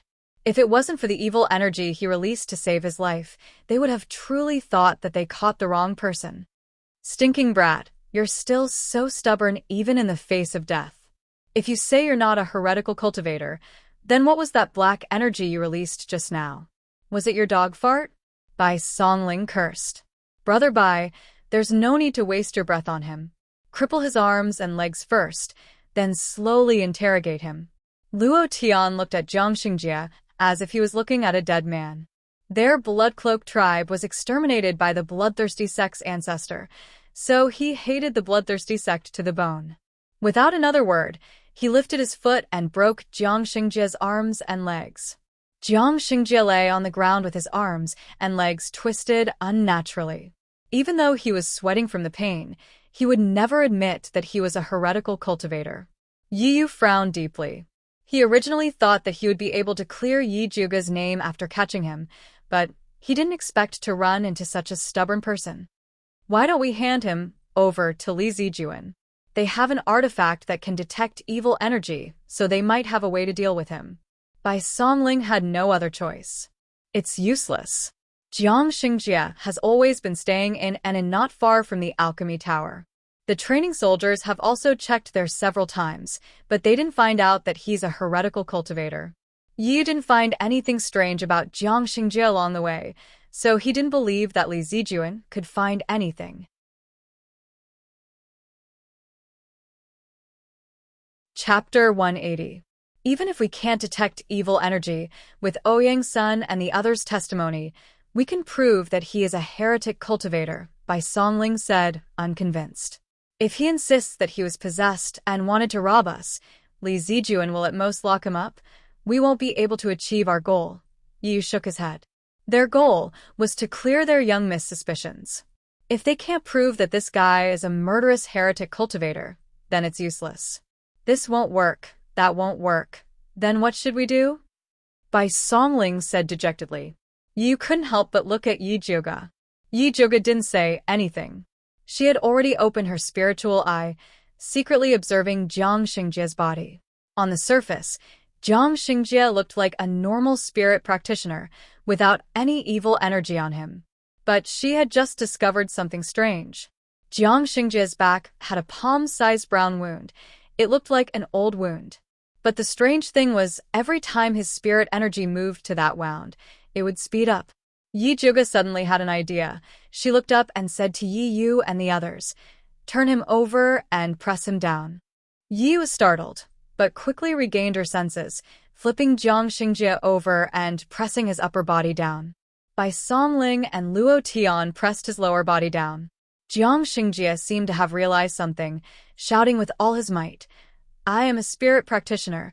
You can't torture me. Otherwise I'll go to the Spirit Practitioner Alliance and sue you for mistreating prisoners." "TCH, you want to kill me? You dare to sue me for mistreating prisoners? What's wrong with me torturing you?" Bai Songling sneered. Yi Zhouge ignored Jiang Xingjie's noise. She took out her Thunderfire needle, injecting spirit energy into it, and pierced the wound on Jiang Xingjie's waist. Before the needle even touched Jiang Xingjie, the black gas on his body rose again. His crippled hands and feet were instantly healed. He struggled with all his might, instantly throwing Yi Yu and Bai Songling away. Seeing this, Luo Tian immediately hugged Jiang Xingjie's thigh. The Blood Cloak Miao tribe, besides refining goo, also trained their bodies. Luo Tian's body training technique was one of the best in the tribe. Using all her strength to suppress Jiang Xingjie, he didn't manage to break free. Yi Yu and Bai Songling immediately turned over and pressed Jiang Xingjie down again. Jiang Xingjie struggled like a trapped beast. Countless black gas burst out from his body and was absorbed by Bai Songling's big mouth goo. Bai Songling used her spiritual power to create a green vine net to trap Jiang Xingjie, but it was useless. In the end, Yi Zhouge used his lightning ability and chopped at Jiang Xingjie's neck. Jiang Xingjie's entire body twitched, his hair charred black, and he finally fainted. CK, I didn't expect this guy to pretend to be a pig to eat a tiger. Bai Songling wiped his sweat. He had thought that Jiang Xingjie had been beaten to a pulp. He hadn't expected Jiang Xingjie to counterattack so fiercely. If not for Luo Tian holding him down, he might have really escaped. Why did this guy suddenly go crazy? Did young mistress notice something? Yi raised his head and looked at Yi Zhouge. Yi Zhouge squatted beside Jiang Xingjie and tore open the clothes on his back. He pointed at the old scar that was the size of a palm and said, "There's something inside. If I'm not wrong, there should be a high-grade magic artifact that can restrain evil energy inside. There's something inside." Bai Songling pressed hard on the scar on Jiang Xingjie's back and found that there was indeed something inside. It was about the size of a fist and was hard. Even if he has a magic artifact that can conceal evil energy, it's impossible to disguise it so perfectly. Yi Yu couldn't understand this point. Although he was also an expert in disguise, even if he wore a human skin mask, there would still be traces. But Jiang Xingjie didn't have any traces at all. I remember that water and with dual attribute spiritualists can practice a technique called flesh regrowth technique. He should have used the flesh regrowth technique to fuse his skin with the victim's human skin mask. Look, other than the scar on his back, the color of his skin is very well proportioned. This is not normal. Yi Zhouge heroically tore Jiang Xingjie's clothes apart. Yi Yu, Bai Songling, and the others were speechless. But Luo Tian didn't care. Their Miao tribe girls were much more valiant than Yi Zhouge. Taking off a man's clothes was really nothing. He carefully observed Jiang Xingjie's exposed naked skin and found that it was well proportioned as if it had been dyed. Although spiritualists weren't afraid of heat or cold, the exposed skin outside the clothes was always a little different from other parts of the body. Especially the huge difference between men's skin, it was really strange. I've heard of the flesh regrowth technique before, but this technique can only regenerate the skin. It's usually used by women to maintain their skin. I didn't expect this guy to be able to combine it with the disguise technique. Bai Songling admired Jiang Xingjie's creativity. No matter what, we've finally caught this evil cultivator in disguise.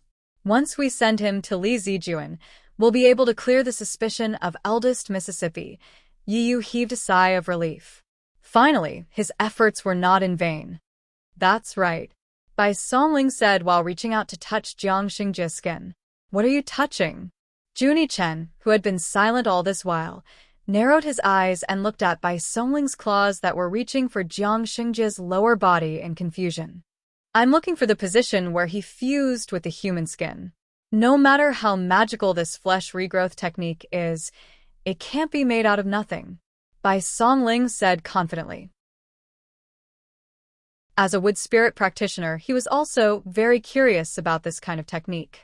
Yi Zhuge watched Bai Songling examine Jiang Xingjie with great interest. He even suggested very kindly, "Why don't you take off his pants and have a look? I think the place where he used the flesh regrowth technique should be the place that no one wants to see." Bai Songling's face suddenly froze.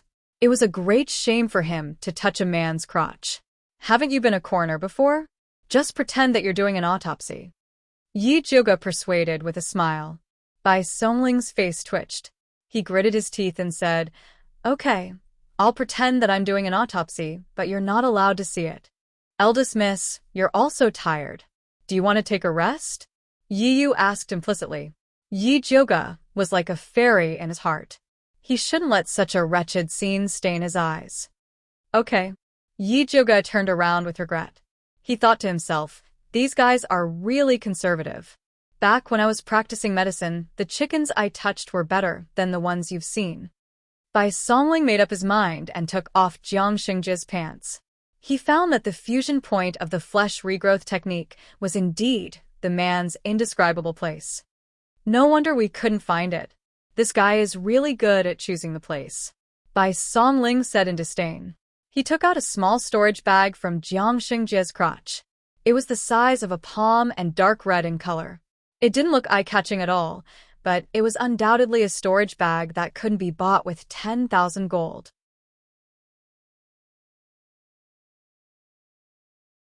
Chapter 181.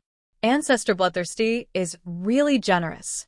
He even gave them a storage bag, Luo Tian said with jealousy and hatred. That's right. Even when the Blood Cloak Miao tribe was at its peak, they didn't have such a thing. It wasn't that they didn't have the money to buy it, but they didn't have the connections. It was said that they could only get it in Great Soul City. Lu Yunfei also has a storage bag, Yu added. He had followed Lu Yunfei for a long time and had seen her use it several times. Seems like this bloodthirsty patriarch isn't simple. Yi Zhuge's face was heavy. To be able to give his subordinates storage bags, besides being rich, bloodthirsty patriarch should have some connections. Who cares if he's simple or not? As long as he's on the Spiritualist Alliance's wanted list, he will die. Bai Songling said as he violently erased Jiang Xingjie's mark in the Qingquan bag and poured out the things inside. Human skin. Piles and piles of human skin. The human skin gave off a faint smell of blood, and the empty eyes on their faces told of their pain before they died. Bloodthirsty sect really deserves to die. Bai Songling couldn't help but kick Jiang Xingjie again. "All right, 2 kicks are enough. If you kick him to death, we'll have wasted our efforts." Yu quickly stopped Bai Songling. "Yeah, with these things, we can bring Jiang Xingjie to justice and clear Mrs. Suspicion." Luo Tian nodded. Bai Songling's face looked better. He held the storage bag and said to Yi Zhuge, "Miss, although this storage bag isn't big, it can be used. Keep it for yourselves. I don't need it." Yi Zhuge shook her head decisively. She felt disgusted at the thought that this thing was taken out from Jiang Xingjie's crotch. Lu Yunfei has another one. Yi also felt that it wasn't appropriate for Yi Zhuge to use this thing. It was better to take Lu Yunfei's. "All right, then leave it with me first. We'll discuss how to deal with this storage bag later." Bai Songling put the storage bag away. "Get Yongsen and the others down first," Yi Zhuge said. They were important witnesses. He was still a criminal, so it wasn't appropriate for him to show his face. Only Yongsen and the others could clear his name. Yi Yu brought Yongsen, Xia Chenfeng, and Hu Lin down. 3 antidote pills woke them up. "Don't kill me, don't kill me," Hu Lin screamed as soon as he opened his eyes. "Brother Hu, calm down. We've already caught that heretic cultivator." Yi Yu hurriedly held him back. "What evil cultivator? Are you saying that Jiang Xingjie is an evil cultivator?" Hu Lin was confused. He had fainted earlier, so he didn't see Jiang Xingjie's true form. "Yeah." Just as Yi Yu finished speaking, Yongsen and Xia Chenfeng woke up as well. "Has the heretic been caught?" Yongsen asked Yu excitedly. "Yes." Yi Yu nodded. "What the hell is going on?" Xia Chenfeng frowned. He kept having the feeling that this fellow surnamed Feng and Ouyang-sin seemed to be hiding something from him. Brother Xia, is this how you treat your savior? Although Xia Qinfeng's suspicions had been cleared, Yu still did not have a good impression of him. Humph, my savior? Xia Qinfeng's eyes swept over by Song Ling and the others as he sneered. I think they're playing us like monkeys. Obviously, he had already seen that Yi Yu was using Ouyang-sen to lure the heretic cultivator. Heretic cultivators are treacherous, and everyone has the right to punish them. Brother Xia, you don't have to be so calculative. When we send this heretic cultivator to Medicine Master Dongfang, we will not forget your contribution. Yi Zhuge tried to smooth things over. You really want to give us a contribution? Hu Lin was originally prepared to make a scene after hearing Xia Qinfeng's words, but when he heard this, he immediately changed his expression. Of course. If it weren't for your help, how could we have possibly caught this vicious criminal? Yi Zhuge said in an awe-inspiring manner as if he was serious. Her most important goal was to clear her name, so there was no harm in giving the credit to Xia Qinfeng and the others. Anyway, there were still Lu Yunfei and Su Junqing, the two big heads. Catching them would be the biggest contribution. Humph. Xia Qinfeng snorted coldly and finally stopped making a scene. This guy killed my senior sister. I want him to have a taste of living hell. Ouyang-sin stared fiercely at the unconscious Jiang Xingjie and pounced on him, wanting to vent his anger by beating him up. Brother Ouyang-sin, calm down. Yi Yu hurriedly stopped him. Ouyang-sin's fist had already landed on Jiang Xingjie's body. However, the moment he punched him, he noticed that something was wrong. The cold touch was like that of a dead person's. Ouyang-sin stretched out his hand to feel Jiang Xingjie's breath and immediately cried out, How did he die? What? Bai Songling hurriedly pushed Ouyang-sin away and crouched down to feel Jiang Xingjie's pulse. He really was dead. It wasn't me. I only punched him once. I didn't use any strength at all. Ouyang-sin hurriedly shook his head. He committed suicide. Yi Zhuge glanced at him and saw that Jiang Xingjie had died by severing his own meridians. What a miscalculation, thinking that everything would be fine after he fainted. He didn't think that he could commit suicide. This was troublesome. Even if he's dead, he's still an evil cultivator. Dragging him to Alchemy City will still be useful. Bai Songling stood up with a dark expression and said, Let's not waste any more time. Let's hurry back. It was already late at night. If they rushed back at night, they would arrive at Alchemy City at daybreak. Let's go now. Hu Lin's fighting spirit was high. It would be a waste not to take such a free merit. Xia Qinfeng and Ouyang-sen also felt that staying here was fraught with trouble, so they nodded in agreement. Yi Zhuge's group then carried Jiang Xingjie's body towards Alchemy City. Along the way, Juni Chen used his poisonous snakes and bees to open a path. No demonic beasts came to disturb them, so the group smoothly arrived at Alchemy City. At this time, the sky was already bright. Alchemy City had already opened its gates to check the people entering and leaving. The guards saw Yi Zhuge's group covered in dust and carrying a black bag, so they immediately became vigilant. Stop, what's inside? One of the guards raised his spear and pointed it at Bai Songling, who was standing at the front. This is the corpse of an evil cultivator. Bai Songling proudly said. What? The guards thought they heard wrong. We are the guards of a second-rank alchemist, Ouyang-sen. Alchemist Ouyang-sen was attacked by an evil cultivator outside the city. We did our best to resist and finally killed the evil cultivator. Bai Songling's voice wasn't loud, but it caused an uproar among the guards. The captain of the guards came out and carefully looked at Bai Songling and Ouyang-sen's group. He cautiously said, Alchemist Ouyang-sen, this matter regarding evil cultivators is not something ordinary. I can't make this decision alone. Please wait for a moment, I'll go ask my superior. With that, the captain had the other guards protect Ouyang-sen's group while he hurriedly ran towards the alchemy tower. Xiao Bai, you're making such a big deal. What if something goes wrong? Yi whispered in disapproval.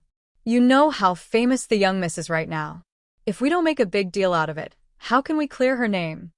Bai Songling was very thoughtful.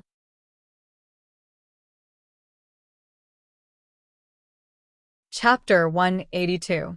All right. Yi Yu immediately stopped talking when he heard that it was for the sake of his mistress. Not long after the captain of the gatekeepers left, he quickly came over with a group of people. The leader was wearing a purple gold crown and a purple robe with a five-clawed golden dragon embroidered on it. He was arrogant. Who else could it be other than Dongfang Jiaming? Why is this guy here? Bai Songling thought to himself. He had discussed it with Wan Ziang when he left the city last night. If they caught the disguised evil cultivator, they would put on a show at the city gate and Wan Ziang would come to their rescue. He didn't expect the crown prince to come instead of Wan Ziang. What was even more unexpected was that Su Junqing also came. Although they were all disguised, it would be troublesome if Su Junqing saw through them. Bai Songling couldn't help but shrink behind Ouyang-sun when he thought of this. Did you catch the evil cultivator? The crown prince looked at Ouyang-sun and the others. Before Ouyang-sun could speak, Hu Lin had already stepped forward and said loudly, "Yes, it was us." When he was at the city gate just now, he wanted to take the black cloth bag containing Jiang Xingji's body to show his heroic nature. Unfortunately, no one agreed. Ouyang-sun and Xia Chenfeng weren't on his side, so he could only give up. This time, he finally found a chance to be in the limelight. "Who are you?" The crown prince glanced at the short Hu Lin, who didn't even reach his chest. He didn't believe that this weak guy could catch the evil cultivator. "I'm Alchemist Ouyang's guard, Hu Lin," Hu Lin said loudly. "Alchemist Ouyang, didn't I tell you to wait for news in the medicine refinement building and not to go out at will? Why did you sneak out of the city?" The crown prince asked unkindly. "I'm not a criminal. I can leave the city whenever I want. It has nothing to do with your highness." Ouyang-sun replied with an unkind expression. He was also a highly respected prince in his own country, so he didn't put the crown prince in his eyes. The crown prince was about to fly into a rage, but he was stopped by Su Junqing. Su Junqing's eyes glanced at the black cloth bag that Bai Songling and the others were carrying. His expression was calm, but his heart was in turmoil. Last night, old Jiang told him to kill Ouyang-sun and the others outside and ask Lu Yunfei to cooperate. Unexpectedly, not long after old Jiang left, Lu Yunfei suddenly seemed to be possessed and wanted to go to a place to deal with private matters. At that time, he already felt that something was wrong. He didn't expect that something would really happen. Old Jiang was dead, and Lu Yunfei had yet to return. Things were not looking good. He had to think of a way to get rid of this group of people. Yi Zhuge stood at the end of the line, secretly sizing up Su Junqing's expression. Seeing the bewilderment and even madness in his eyes, Yi Zhuge was a little worried that this guy would do something. Sure enough, Su Junqing suddenly asked Ouyang-sun, "Is the evil cultivator you killed Yi Zhuge?" Yi Zhuge was crowned with a dead name. He really wanted to go up and slap Su Junqing twice. When Luo Tian, Yi Yu, Bai Songling, and Juni Chen heard Su Junqing's words, they were enraged as well. Killing intent surged from their bodies, and it looked like they were about to turn hostile. Yi Zhuge immediately reached out to stop Luo Tian and Yi Yu, then raised his voice and replied to Su Junqing, "It's not Yi Zhuge, it's a male evil cultivator, and he's very good at disguising himself." After that, he pressed Bai Songling down and signaled with his eyes that the overall situation was more important. Su Junqing glanced at Yi Zhuge and the others with suspicion. Yi Zhuge's current appearance was that of an ordinary youth, so he immediately pretended to be timid and avoided Su Junqing's gaze. Yi Yu coldly poked Ouyang-sun. Ouyang-sun immediately understood his meaning, so he took a step forward and said, "Your Highness, I'm sorry, but I'm in a hurry to find Grandmaster Dongfang with the evil cultivator's corpse." Excuse me. Wait. Su Junqing stopped Ouyang-sun, then said to the crown prince in a righteous manner, "Your Highness, Alchemy City has offered a reward of 1,000 gold taels for capturing evil cultivators. These days, there are many people who, in order to earn the reward, kill ordinary people. This subordinate feels that it's better for you to check." "You're right." The crown prince nodded, then said to Ouyang-sun, "Bring that evil cultivator's corpse over. This prince wants to check it personally." "Your Royal Highness, We risked our lives to kill this evil cultivator. I'm afraid it's inappropriate for you to take the corpse away with just a few words. Bai Songling had no choice but to lower his voice and pretend to be angry. That's right. Hu Lin quickly stood beside Ouyang's son, raised his head and said, Our alchemist Ouyang is a rank 2 alchemist. How could he be greedy for this bounty? He could not bear to see the evil cultivators harming people, so he brought us to capture the evil cultivators. Your Highness the Crown Prince has gone too far. Brother Hu is right. Bai Songling really wanted to give Hu Lin a thumbs up. Before, he looked down on Hu Lin's ingratiating and unreasonable personality, but he didn't think that it would be a sharp weapon against the Crown Prince. The Crown Prince's face was gloomy. If it was before, he would not offend a rank 2 pill master in public. But ever since Su Junqing used the evil cultivator to help him kill Yi Zhouge, he had been tied to Su Junqing. For his own great cause, he must protect these evil cultivators. Thinking of this, the Crown Prince immediately raised his voice to Ouyangsen. Pill Master, misunderstood. I have no intention of targeting you. It's just that this evil cultivator is a matter of great importance. We have to act cautiously. If this is really the evil cultivator's corpse, then what's wrong with taking it out to check? That's right. This damned evil cultivator caused chaos in our alchemy city. I also want to see if he really has 3 heads and 6 arms. That's right. Evil cultivators have been causing chaos for so long, but this is the first time someone killed them. We should take a good look. Yes, open it and let us see. The onlookers were very curious. They all asked Ouyangsen to open the bag. Yi Zhouge frowned. If Jiang Shengji's corpse was full of evil qi, it would be fine to open it for the Crown Prince to see. But because she was worried that taking the aura-concealing magic tool out of Jiang Shengji's body would damage it, she never dug it out. Now that Jiang Shengji's body was an ordinary spirit practitioner, there was no way to prove that he was an evil cultivator, so naturally, she couldn't take it out for everyone to see. What? You don't dare to take it out? Is there something fishy? Seeing the situation, the Crown Prince immediately said aggressively, Your Highness, your words are really funny. Why would I play tricks with evil cultivators? Ouyangsen said angrily. Who knows what you're planning? The Crown Prince sneered. Ouyangsen kept arguing with the Crown Prince to stall for time, while Bai Songling anxiously looked at the distant street. Strange. Why hasn't Wan Ziang come yet? Did something happen? Yi Zhouge also felt strange.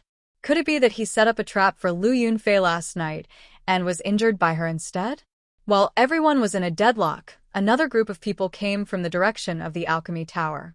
Yi Zhouge thought that it was Wan Ziang, so he looked up and his heart immediately sank. How could it be him?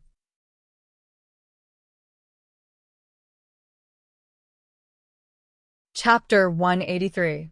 This group of people was actually Yi Yuxuan. He was wearing an azure alchemist's robe. Behind him were Yi Shanshan and the guards who escorted Yi Zhouge to Alchemy City. When the Crown Prince saw Yi Yuxuan, his eyes immediately lit up and he hurriedly greeted, Grandmaster Yi, you're here too. And Yi Yuxuan came to the Crown Prince's side and looked at Ouyangsen, then said, Pill Master Ouyang, I heard you killed a heretic outside the city. yes. Ouyangsen nodded, his attitude extremely respectful. As a pill refiner, he could look down on the Crown Prince, but he couldn't look down on the level 5 pill refiner, Yi Yuxuan. I wonder if Pill Master Ouyang can let me deal with this heretic's corpse? You know, my daughter, Yi Zhouge, was bewitched by a heretic and killed innocent people. She practiced heretic arts and committed a grave mistake. I've been looking for her. This heretic's corpse might give me some clues. Yi Yuxuan said righteously, like a master. However, he had said that in front of so many people, which made Yi Zhouge the scapegoat of the head of the evil cultivators. Ouyangsen didn't say anything.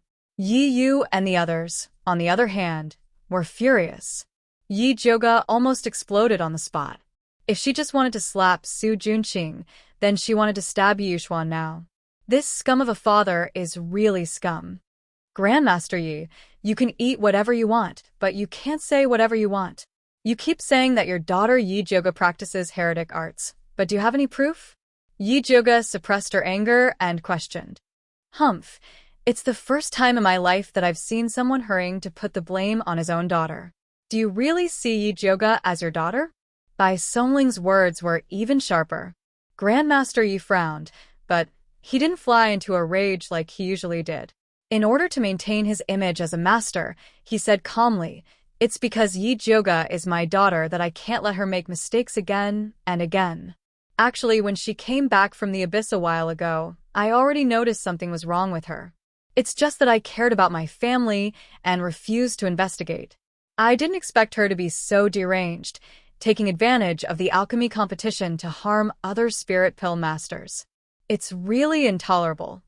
As Yuxuan finished speaking, he felt both pain and regret. His excited expression made it seem as if he was about to faint at any time. That's right. Father couldn't sleep for Big Sister.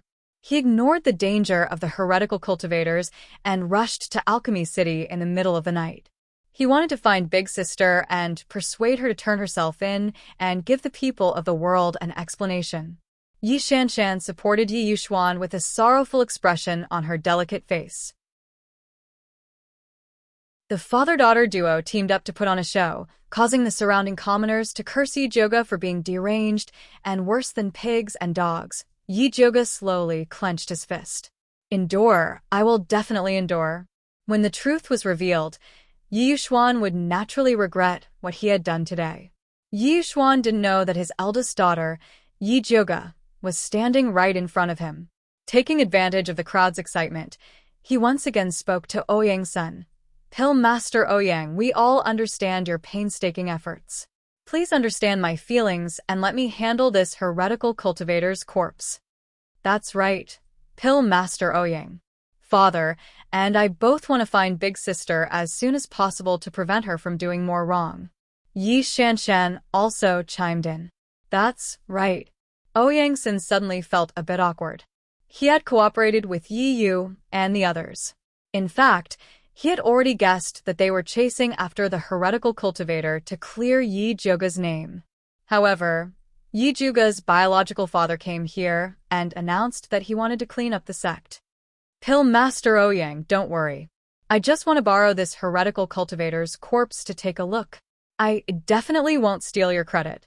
Yi Yuxuan finished speaking and gave Guard Pan a look. Guard Pan nodded in understanding and brought the other guards forward to snatch Jiang Xingji's corpse from Bai Songling's hands. Bai Songling, Juni Chen, Luo Tian, Yi Yu, and the others all gathered together as if they were facing a great enemy. It wasn't easy for them to obtain Jiang Xingji's corpse. They absolutely couldn't give it to anyone else. Just as Guard Pan was about to make his move, a clear and pleasant voice suddenly rang out. Wait. Guard Pan was startled. He felt that the voice was somewhat familiar. However, when he looked over, he realized that the person who spoke was an ordinary-looking, skinny young man. Young master, Bai Songling shouted anxiously. Now was not the time to reveal his true identity. Yi Joga took a step forward and stood in front of Yi Yuxuan and Yi Shanshan. He said fiercely, "This pair of blind father and daughter are distorting the truth in front of me. If I continue to endure it, I won't be human anymore." Your big sister? Yi Shanshan finally recognized Yi Joga's voice. That's right. Yi Joga wiped his face with his hand, revealing his beautiful and moving face. The crowd was in an uproar. They didn't expect that the leader of the heretical cultivators, Yi Joga, would dare to appear in front of them. What was even more unexpected was that this vicious demoness turned out to be a delicate, beautiful, and lovely young girl. Evil girl, you still dare to appear here? Yi Yuxuan raised his hand, pointed at Yi Joga and scolded. Why can't I appear here? Yi Joga sneered and said, in order to clear my name, I spent a lot of effort to kill a heretical cultivator. I didn't expect that my good father would indiscriminately announce in Shangjing that he and I are no longer father and daughter. Now, you've come all the way here to kill me. I really want to know what benefits the heretical cultivators gave you to push me out to be their scapegoat. What nonsense are you talking about? You're clearly the one who colluded with the heretical cultivators. How dare you splash dirty water on them? Yi Yuxuan was furious. If I colluded with the heretical cultivators, why would I kill them? Yi Zhuge asked sharply. Who knows if you're up to some tricks again? Yi Yuxuan's face was very ugly. Yi Zhuge's chest violently heaved up and down. She felt a breath stuck in her chest. She forcefully closed her eyes. After suppressing the pressure, she said to Yi Yuxuan in a hoarse voice, "Father, this is the last time I'll call you that. I know you don't like it, but I didn't know you hate me so much. Such a big thing happened, and you didn't even give me a chance to explain. You just decided that I'm a murderer who committed a heinous crime and even helped outsiders harm me. Do you really want to force me to death?" Yi Zhuge's tears followed her hoarse voice and quietly flowed down her pure white cheeks. Her words were sharp, like a hedgehog with all the spikes on her body, without the slightest bit of weakness. Because of this, her tears seemed so real, so sad, and heartbreaking.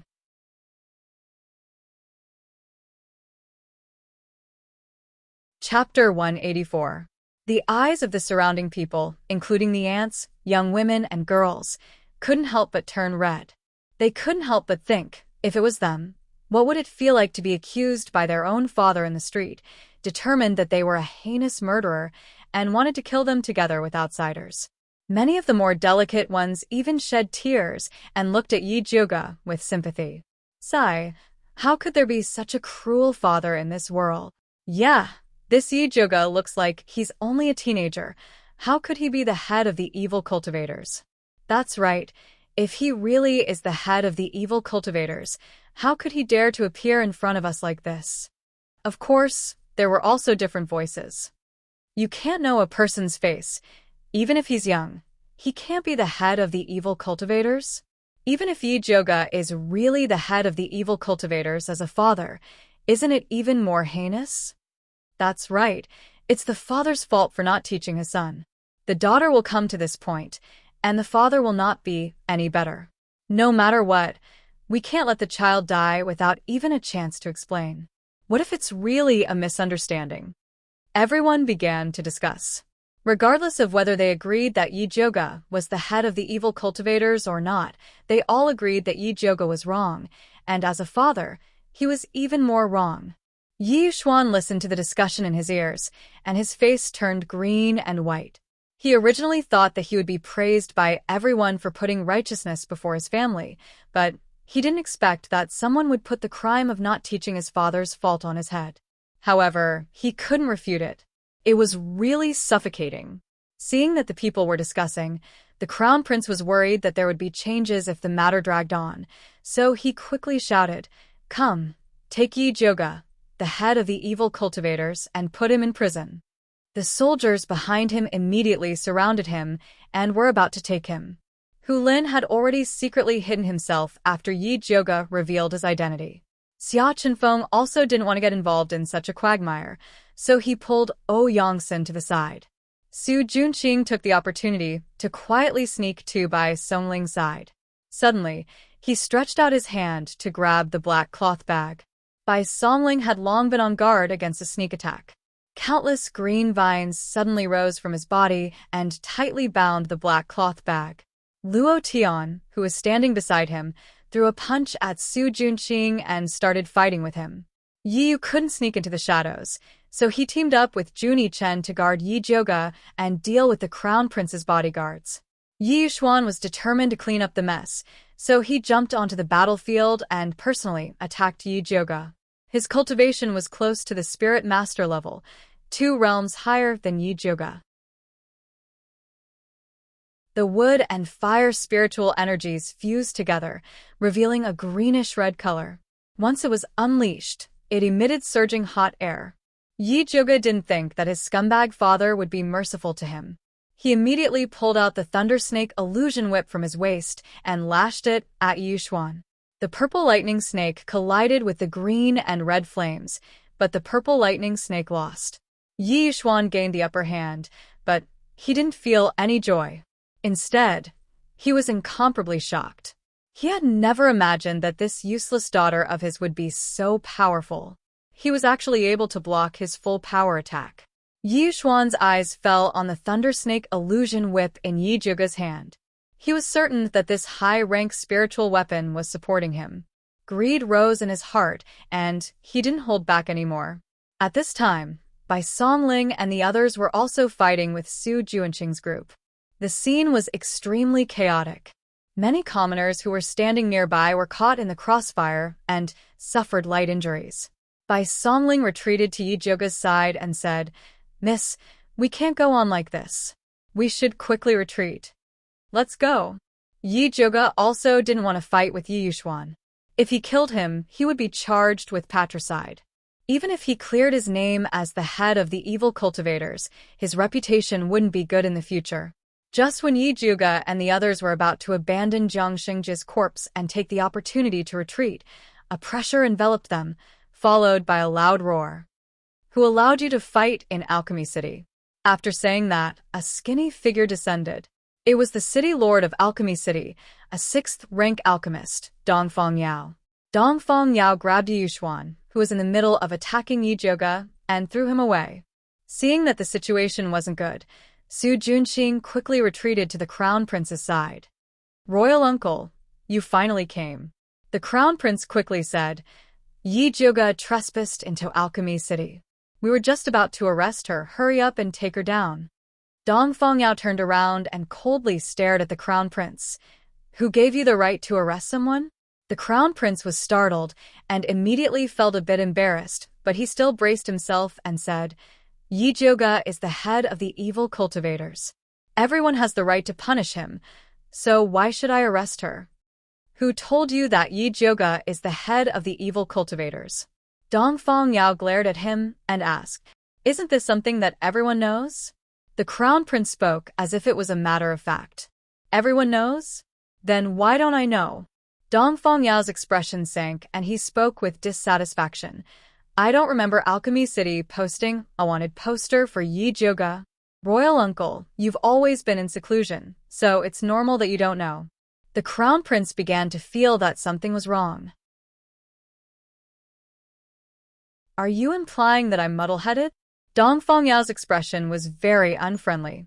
"This nephew doesn't dare." The Crown Prince quickly shook his head. He knew that his uncle was biased towards Yi Zhuge, but he didn't think it would be to this extent. Just as he was about to take out the evidence, he heard Dongfang Yao impatiently say, "If you don't dare, then shut up." "Royal Uncle," the Crown Prince angrily shouted. He really didn't understand. He was the one with the surname Dongfang, so why did his uncle favor Yi Zhuge and not put him in his eyes? Dongfang Yao was too lazy to pay attention to his short-sighted, unscrupulous, and evil nephew. He looked at Yi Zhuge and said, "I heard you guys killed a heretic cultivator." "That's right. This heretic is an expert in disguise. He peeled off a lot of human skins and used the flesh regrowing technique to fuse them together, then tricked the spirit practitioners participating in the alchemy competition." With that, Yi Zhuge waved his hand towards Bai Songling. Bai Songling opened a black bag and poured out Jiang Xingji's corpse and the skins. The surrounding crowd was in an uproar. Although the rumor of heretic cultivators liking to kill people and skin them had spread like wildfire in Alchemy City, this was the first time the commoners had seen it with their own eyes. With so many skins, everyone was trembling with fear. The Crown Prince felt his hands and feet go cold. He couldn't help but look at Su Juanqing. Su Juanqing was quite calm. After all, Jiang Xingjie was already a dead man, so there was no way he would sell him out. He took out a gray disc and placed it on top of Jiang Xingjie's corpse to carefully examine it. This was a magic tool developed by Alchemy City to detect heretic aura, but it didn't react at all. Ecstatic, he quickly told the Crown Prince, "Your Highness, this person doesn't have the slightest bit of heretic aura. He's not a heretic at all."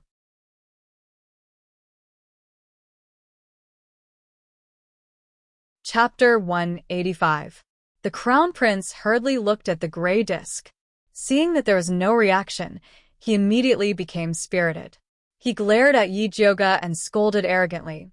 "Yi Zhuge, you mixed an ordinary person's corpse with a pile of human skin to pretend to be an evil cultivator." What do you mean by that? Yi Jioga couldn't be bothered to explain to the crown prince and only said, "He's a heretic cultivator."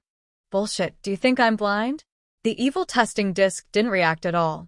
After the crown prince scolded Yi Jioga, he turned to Dongfang Yao and said, "Imperial uncle, you've been tricked by Yi Jioga. She's a liar." Dongfang Yao frowned slightly. After muttering to himself for a moment, he took out a bottle of white liquid and said to the crown prince, "This is the evil testing water I made. If this person's body really has evil aura, the water will turn gray." After saying that, he poured some onto Jiang Xingjia's body. The white and transparent potion turned into an extremely light gray color. Dongfang Yao's heart sank. If this person was really a heretical cultivator, then the potion would turn black. The darker the color, the higher the cultivation. Master Dongfang, this person's corpse has been living with so many human skins, so it's normal for it to be tainted with some evil energy. This kind of change doesn't prove that he's an evil cultivator. No matter what, Yi Yuxuan was a level 5 alchemist, and he had concocted the evil testing water before. Big sister, even if you want to clear your name, you can't use an innocent person to pretend to be a heretic. Yi Shanshan looked at Yi Jioga with a pained expression. "You evil girl, you refuse to mend your ways even after repeated admonitions. Today, I'm going to get rid of you." Yi Xuan's hand once again lit up with a green and red flame, as if he was going to kill Yi Jioga at any time. Wait. Dongfang Yao raised his hand and said sternly, "There's something strange about this evil cultivator's corpse. Apothecary Dongfang, I respect you as a master, but why are you helping Yi Jioga so many times?" Yi Xuan narrowed his eyes and looked at Dongfang Yao suspiciously, as if he suspected that they had some sort of shameful secret. After all, Yi Jioga's face was very beautiful. Dongfang Yao was originally a straightforward person, so he almost exploded from Yi Yuxuan's gaze. He and Yunwei were of the same generation, but Yi Jioga still had to call her grandpa. He suspected that the two of them had an ambiguous relationship, which was simply pointing at his nose and scolding him for not being a respectable old man. Yi Jioga, on the other hand, was indifferent as he coldly said, "I thought that Grandmaster Yi, as a 5th-level alchemist, would be able to see through the mysteries of his corpse, but I didn't expect you to be completely ignorant. I don't know where you got the title of Grandmaster from. You are simply fishing for fame." "Yi Jioga, do you know who you're talking to?" Yi Yuxuan scolded fiercely. "Of course I know. I'm talking to an ungrateful, heartless scum." Yi Jioga's words were like knives stabbing into Yi Yuxuan's heart. As soon as these words came out of her mouth, the crowd burst into an uproar. Although Azure Billow Continent didn't pay particular attention to filial piety, it was unheard of for a daughter to insult her father in public. Yi Yuxuan was so angry that his entire body trembled. He really regretted strangling Yi Jioga to death in her swaddling clothes so that she wouldn't be so infuriating when she grew up. "Well said." Dongfang Yao clapped his hands and praised. "This Yi Yuxuan relied on your father and mother to make a fortune in the past, but now he wants to exterminate you. This kind of father is worse than a beast. You don't need him." Dongfang Yao had been operating in Alchemy City for so many years and was highly respected. He approved of Yi Jioga's actions. The surrounding commoners immediately changed their tone from condemning Yi Jioga for being unfilial to praising her for fighting against evil. Yi Jioga's expression was indifferent. She didn't show any reaction to these discussions. Instead, she turned to Dongfang Yao and said, "Grandmaster Dongfang, this evil cultivator has an artifact that can restrain evil energy inside his body, so your medicine is useless." After she finished speaking, she raised her chin towards Bai Songling. Bai Songling understood and turned Jiang Xingjie over. She took out a sharp knife and cut open the skin on Jiang Xingjie's back, digging out a palm-sized red artifact that was engraved with countless talismans. As soon as the artifact was dug out, Jiang Xingjie's slightly black skin immediately turned white and green.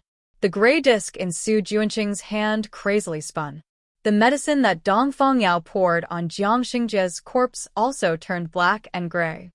"He really is an evil cultivator." The surrounding commoners were shocked by this turn of events and began to discuss among themselves. Let me take a look at this artifact, Dongfang Yao said to Bai Songling. Wait a moment. Bai Songling tore off the hem of his robe and wiped the blood off the artifact. Hu Lin, who was hiding to the side earlier, came over again. He eagerly took out a water ball and flatteringly said to Bai Songling, Do you want to wash it again? Wash it. Bai Songling had long known that Hu Lin was a coward, so she didn't care about his desertion just now. After washing the artifact clean, Hu Lin casually accepted it and respectfully presented it to Dongfang Yao.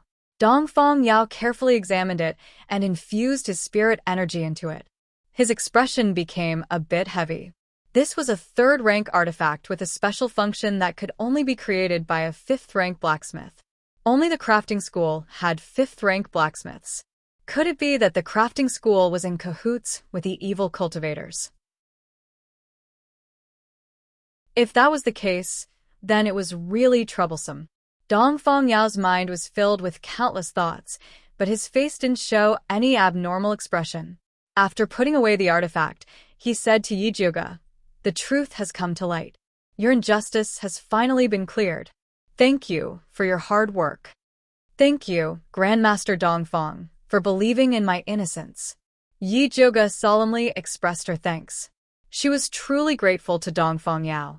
If Dongfang Yao also believed that she was the head of the evil cultivators like the others, she wouldn't have been able to clear her name so easily. Even if I don't believe you, I still have to believe Old Man Yun.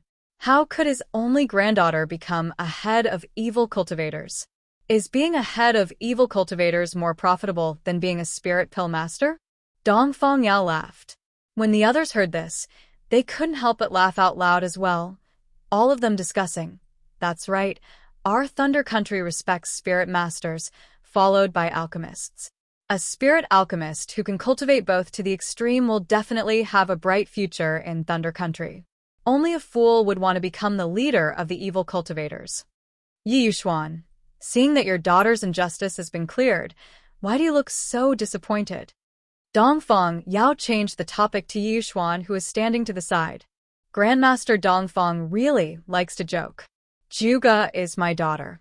How could I be disappointed that she has been cleared of injustice? I can't even be happy for her. Yi Yuxuan forced out a smile. He now deeply regretted listening to Yi Shanshan's instigation and coming to Alchemy City to put justice before family, causing him to lose so much face.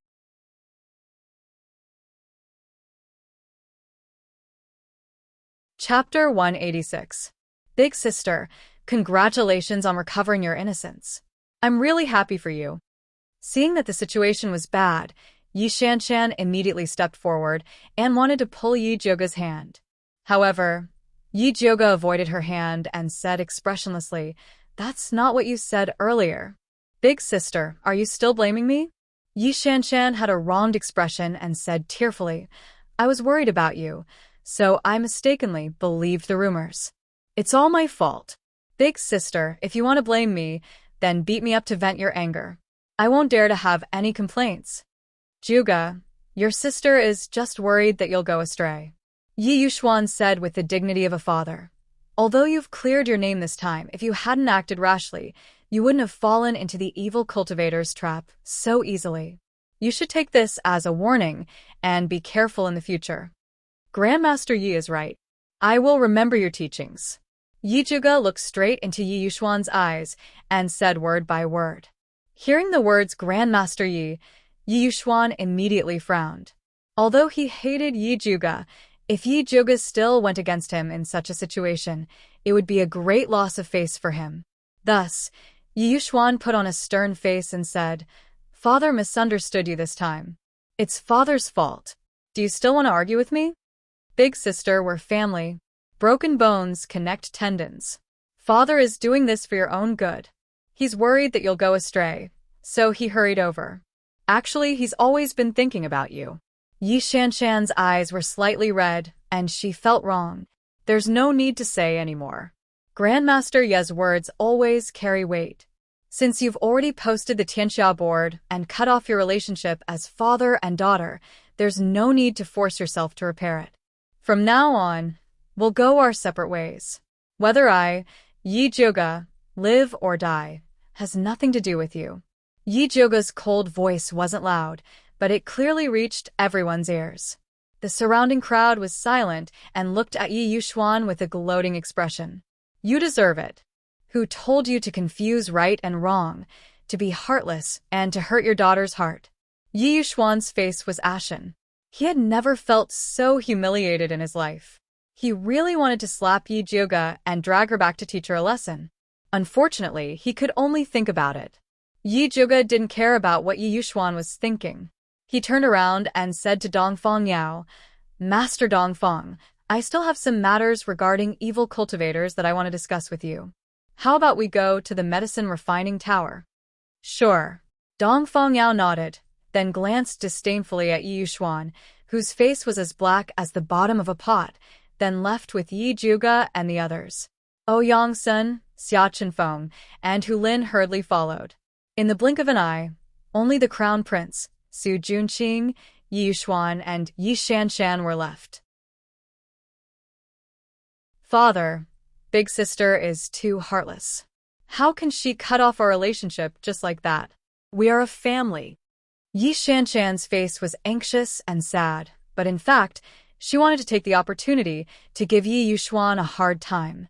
However, Yi Yuxuan's face was ashen. He glared at her fiercely and scolded, You're a useless thing. With that, he flicked his sleeves and left.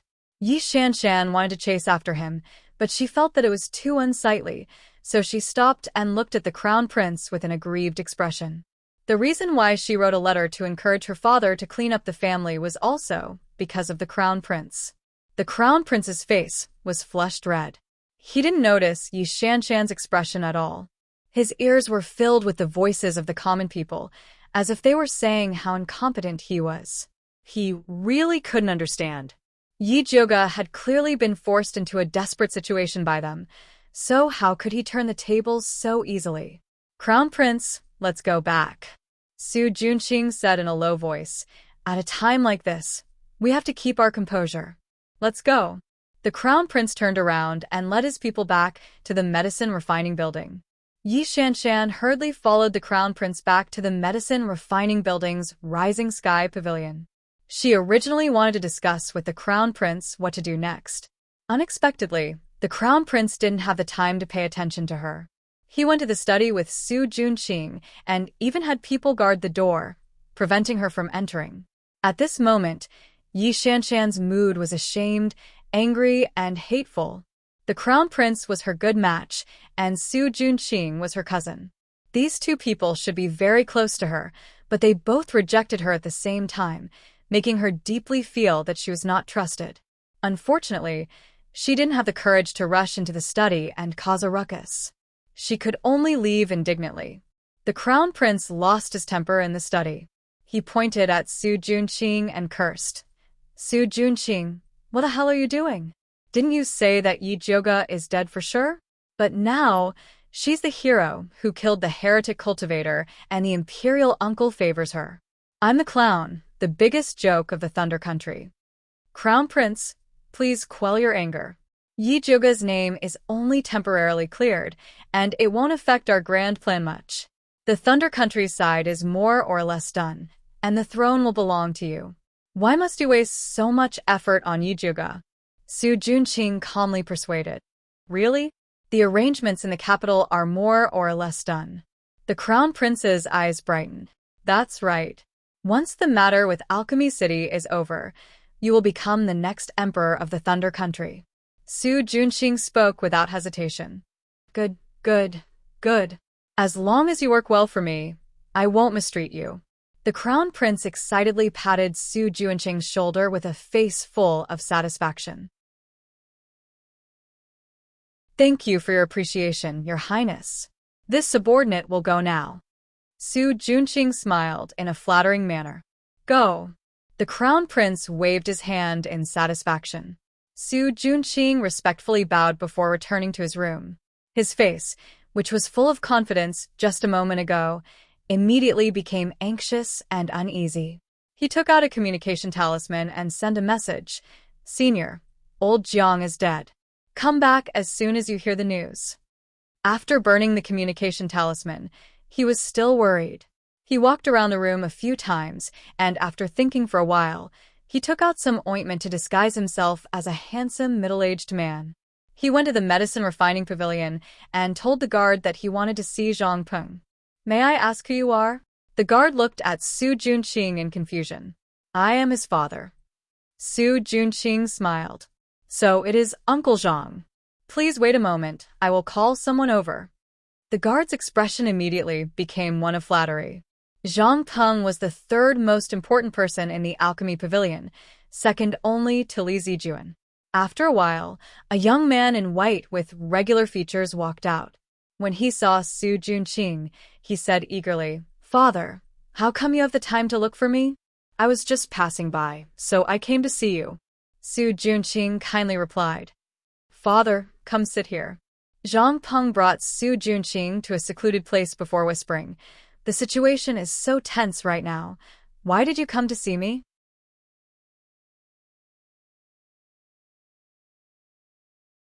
Chapter 187. I had no choice. It was an emergency, so I had to find you. Do you know what Yi Zhuge said to Dongfang Yao when he returned? Su Junqing asked. He had spent a lot of effort, money, and spells to win over Zhang Peng.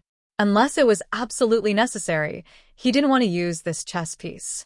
But now that old Jiang was killed and Lu Yunfei was missing, he was a little anxious.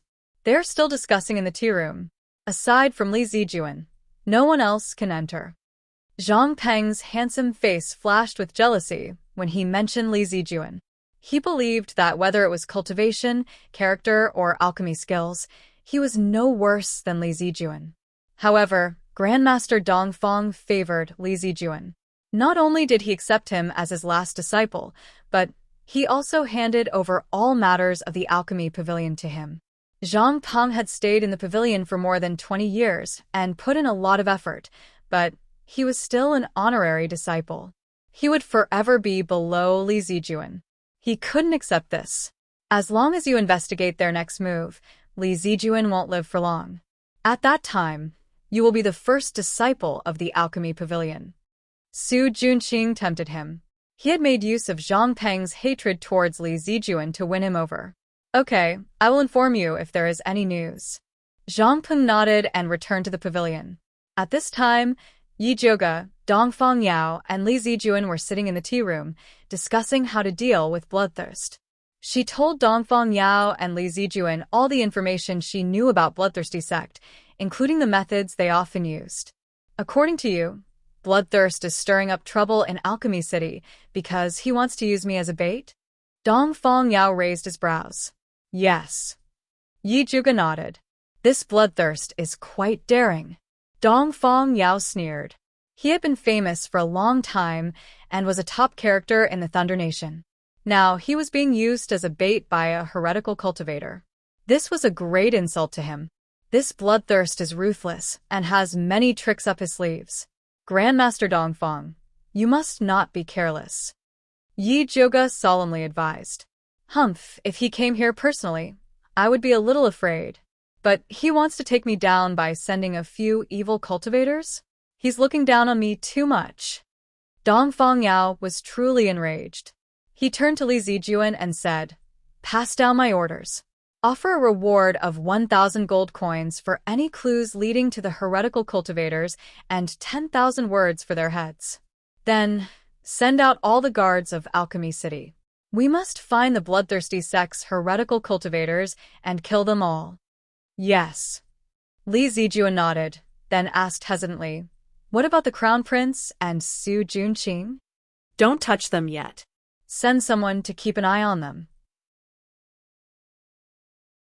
After I eradicate the remnants of the bloodthirsty sect, I will personally send Dongfang Jiaming, this blind fool, back to Shangjing to be punished by his father, Dongfang Yao said fiercely. How did their Dongfang family produce such a muddle-headed thing? He actually mixed with evil cultivators. He must be tired of living. I understand. Li Zijuan nodded solemnly. Yi Zhuge frowned and disagreed. Grandmaster, Su Junqing is a sinister and cunning person with many tricks up his sleeve. I'm afraid it's not good to leave him alone. I think it's better to lock him up first. It would be even better if they could immediately announce Su Junqing's identity as a heretical cultivator. That way, they wouldn't have to worry about him using the bewitching art again. I know what to do. You don't need to say anything more. Dong Feng Yao shook his head. The Su family had deep roots in Shangjing and was deeply involved with the crown prince. If they rashly captured Su Junqing, he was afraid that the crown prince would be dragged into this. No matter how hateful the crown prince was, he was still a member of the Dongfang family. If the scandal of him colluding with heretical cultivators was exposed, it would have a great impact on the Dongfang family and might even shake the hearts of the people. As a member of the Dongfang family, he had to think more about the family. Yi Zhuge saw that Dongfang Yao had already said this much and didn't say anything else. Instead, he asked Li Zijuan about the matter of trapping Lu Yunfei. Senior apprentice Brotherly, you made such a thorough plan last night. How did Brother One get injured? Last night, we used the treasure-seeking scorpion that you gave us to lure Lu Yunfei over. However, that woman was indeed powerful. She killed many of our people and injured Brother Wan. In the end, we couldn't stop her, and even the treasure-seeking scorpion was stolen by her. Li Zijuan lowered his head and said in shame. It was because of this that he invited his master out and let his master personally take charge of the situation. Lu Yunfei is the direct disciple of the bloodthirsty ancestor. She has many treasures on her. It's normal that you didn't check the corpse. Yi Zhuge comforted him with good intentions. Normal my ass. Dongfang Yao glared at Li Zijuan and scolded. What did I tell you before? Don't just bury yourself in cultivating alchemy all day. You also need to take care of your spiritual techniques. Last night, if it wasn't for Wan Ziang blocking a palm for you, you would have lost your life. Don't think that you can protect yourself just because you have a lot of spirit guards around you. In this world, only relying on yourself is the safest. Master is right. This disciple knows his mistake. Li Zijuan hurriedly bowed in acknowledgement. In the past, he always thought that if he cultivated his alchemy techniques well, he wouldn't have to worry about his safety if he hired more guards. But after the big battle last night, those guards couldn't even take care of themselves. Only then did he realize how important cultivation was. I'll go see Brother Wan first. Yi Zhuge didn't want to listen to Dongfang Yao scold his disciple, so he stood up and said his goodbyes. I'll send someone to bring you there. Li Zijuan stood up and opened the door. Just as he was about to call for an apprentice, he saw Zhang Peng walking past him and took the initiative to ask, Senior Brotherly, what's the matter? I want to find an apprentice to bring Miss Yi to the extraordinary pavilion to see Wan Ziang. Li Zijuan said casually. I'm about to go to the extraordinary pavilion. If Miss Yi doesn't mind, let me lead the way. Zhang Peng smiled. Then I'll have to trouble you. Yi Zhuge didn't think too much and followed Zhang Peng to the extraordinary pavilion. Miss, you've been wrong this time. I told them that Grandmaster Yun's granddaughter couldn't be a leader of evil cultivators, but they didn't believe me. Luckily, you've cleared your name. Zhang Peng said indignantly. It's all thanks to Grandmaster Dongfang's wisdom. Yi Zhuge replied indifferently.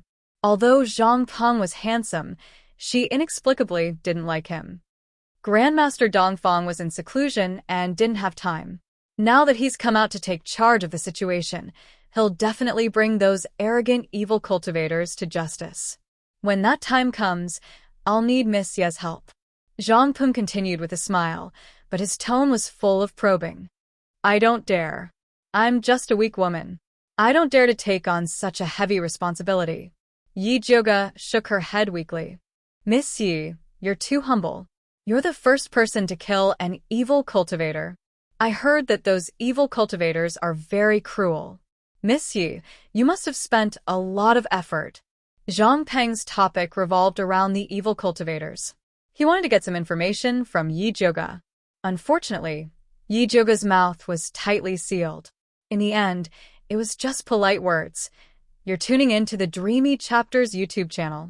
We're so grateful for your support, and don't forget to subscribe to join us on this incredible journey through captivating stories. Your generosity through donations truly makes a world of difference, as it's the primary source of revenue that allows me to expand and enhance this channel for you. Thank you from the bottom of my heart for being a part of this adventure.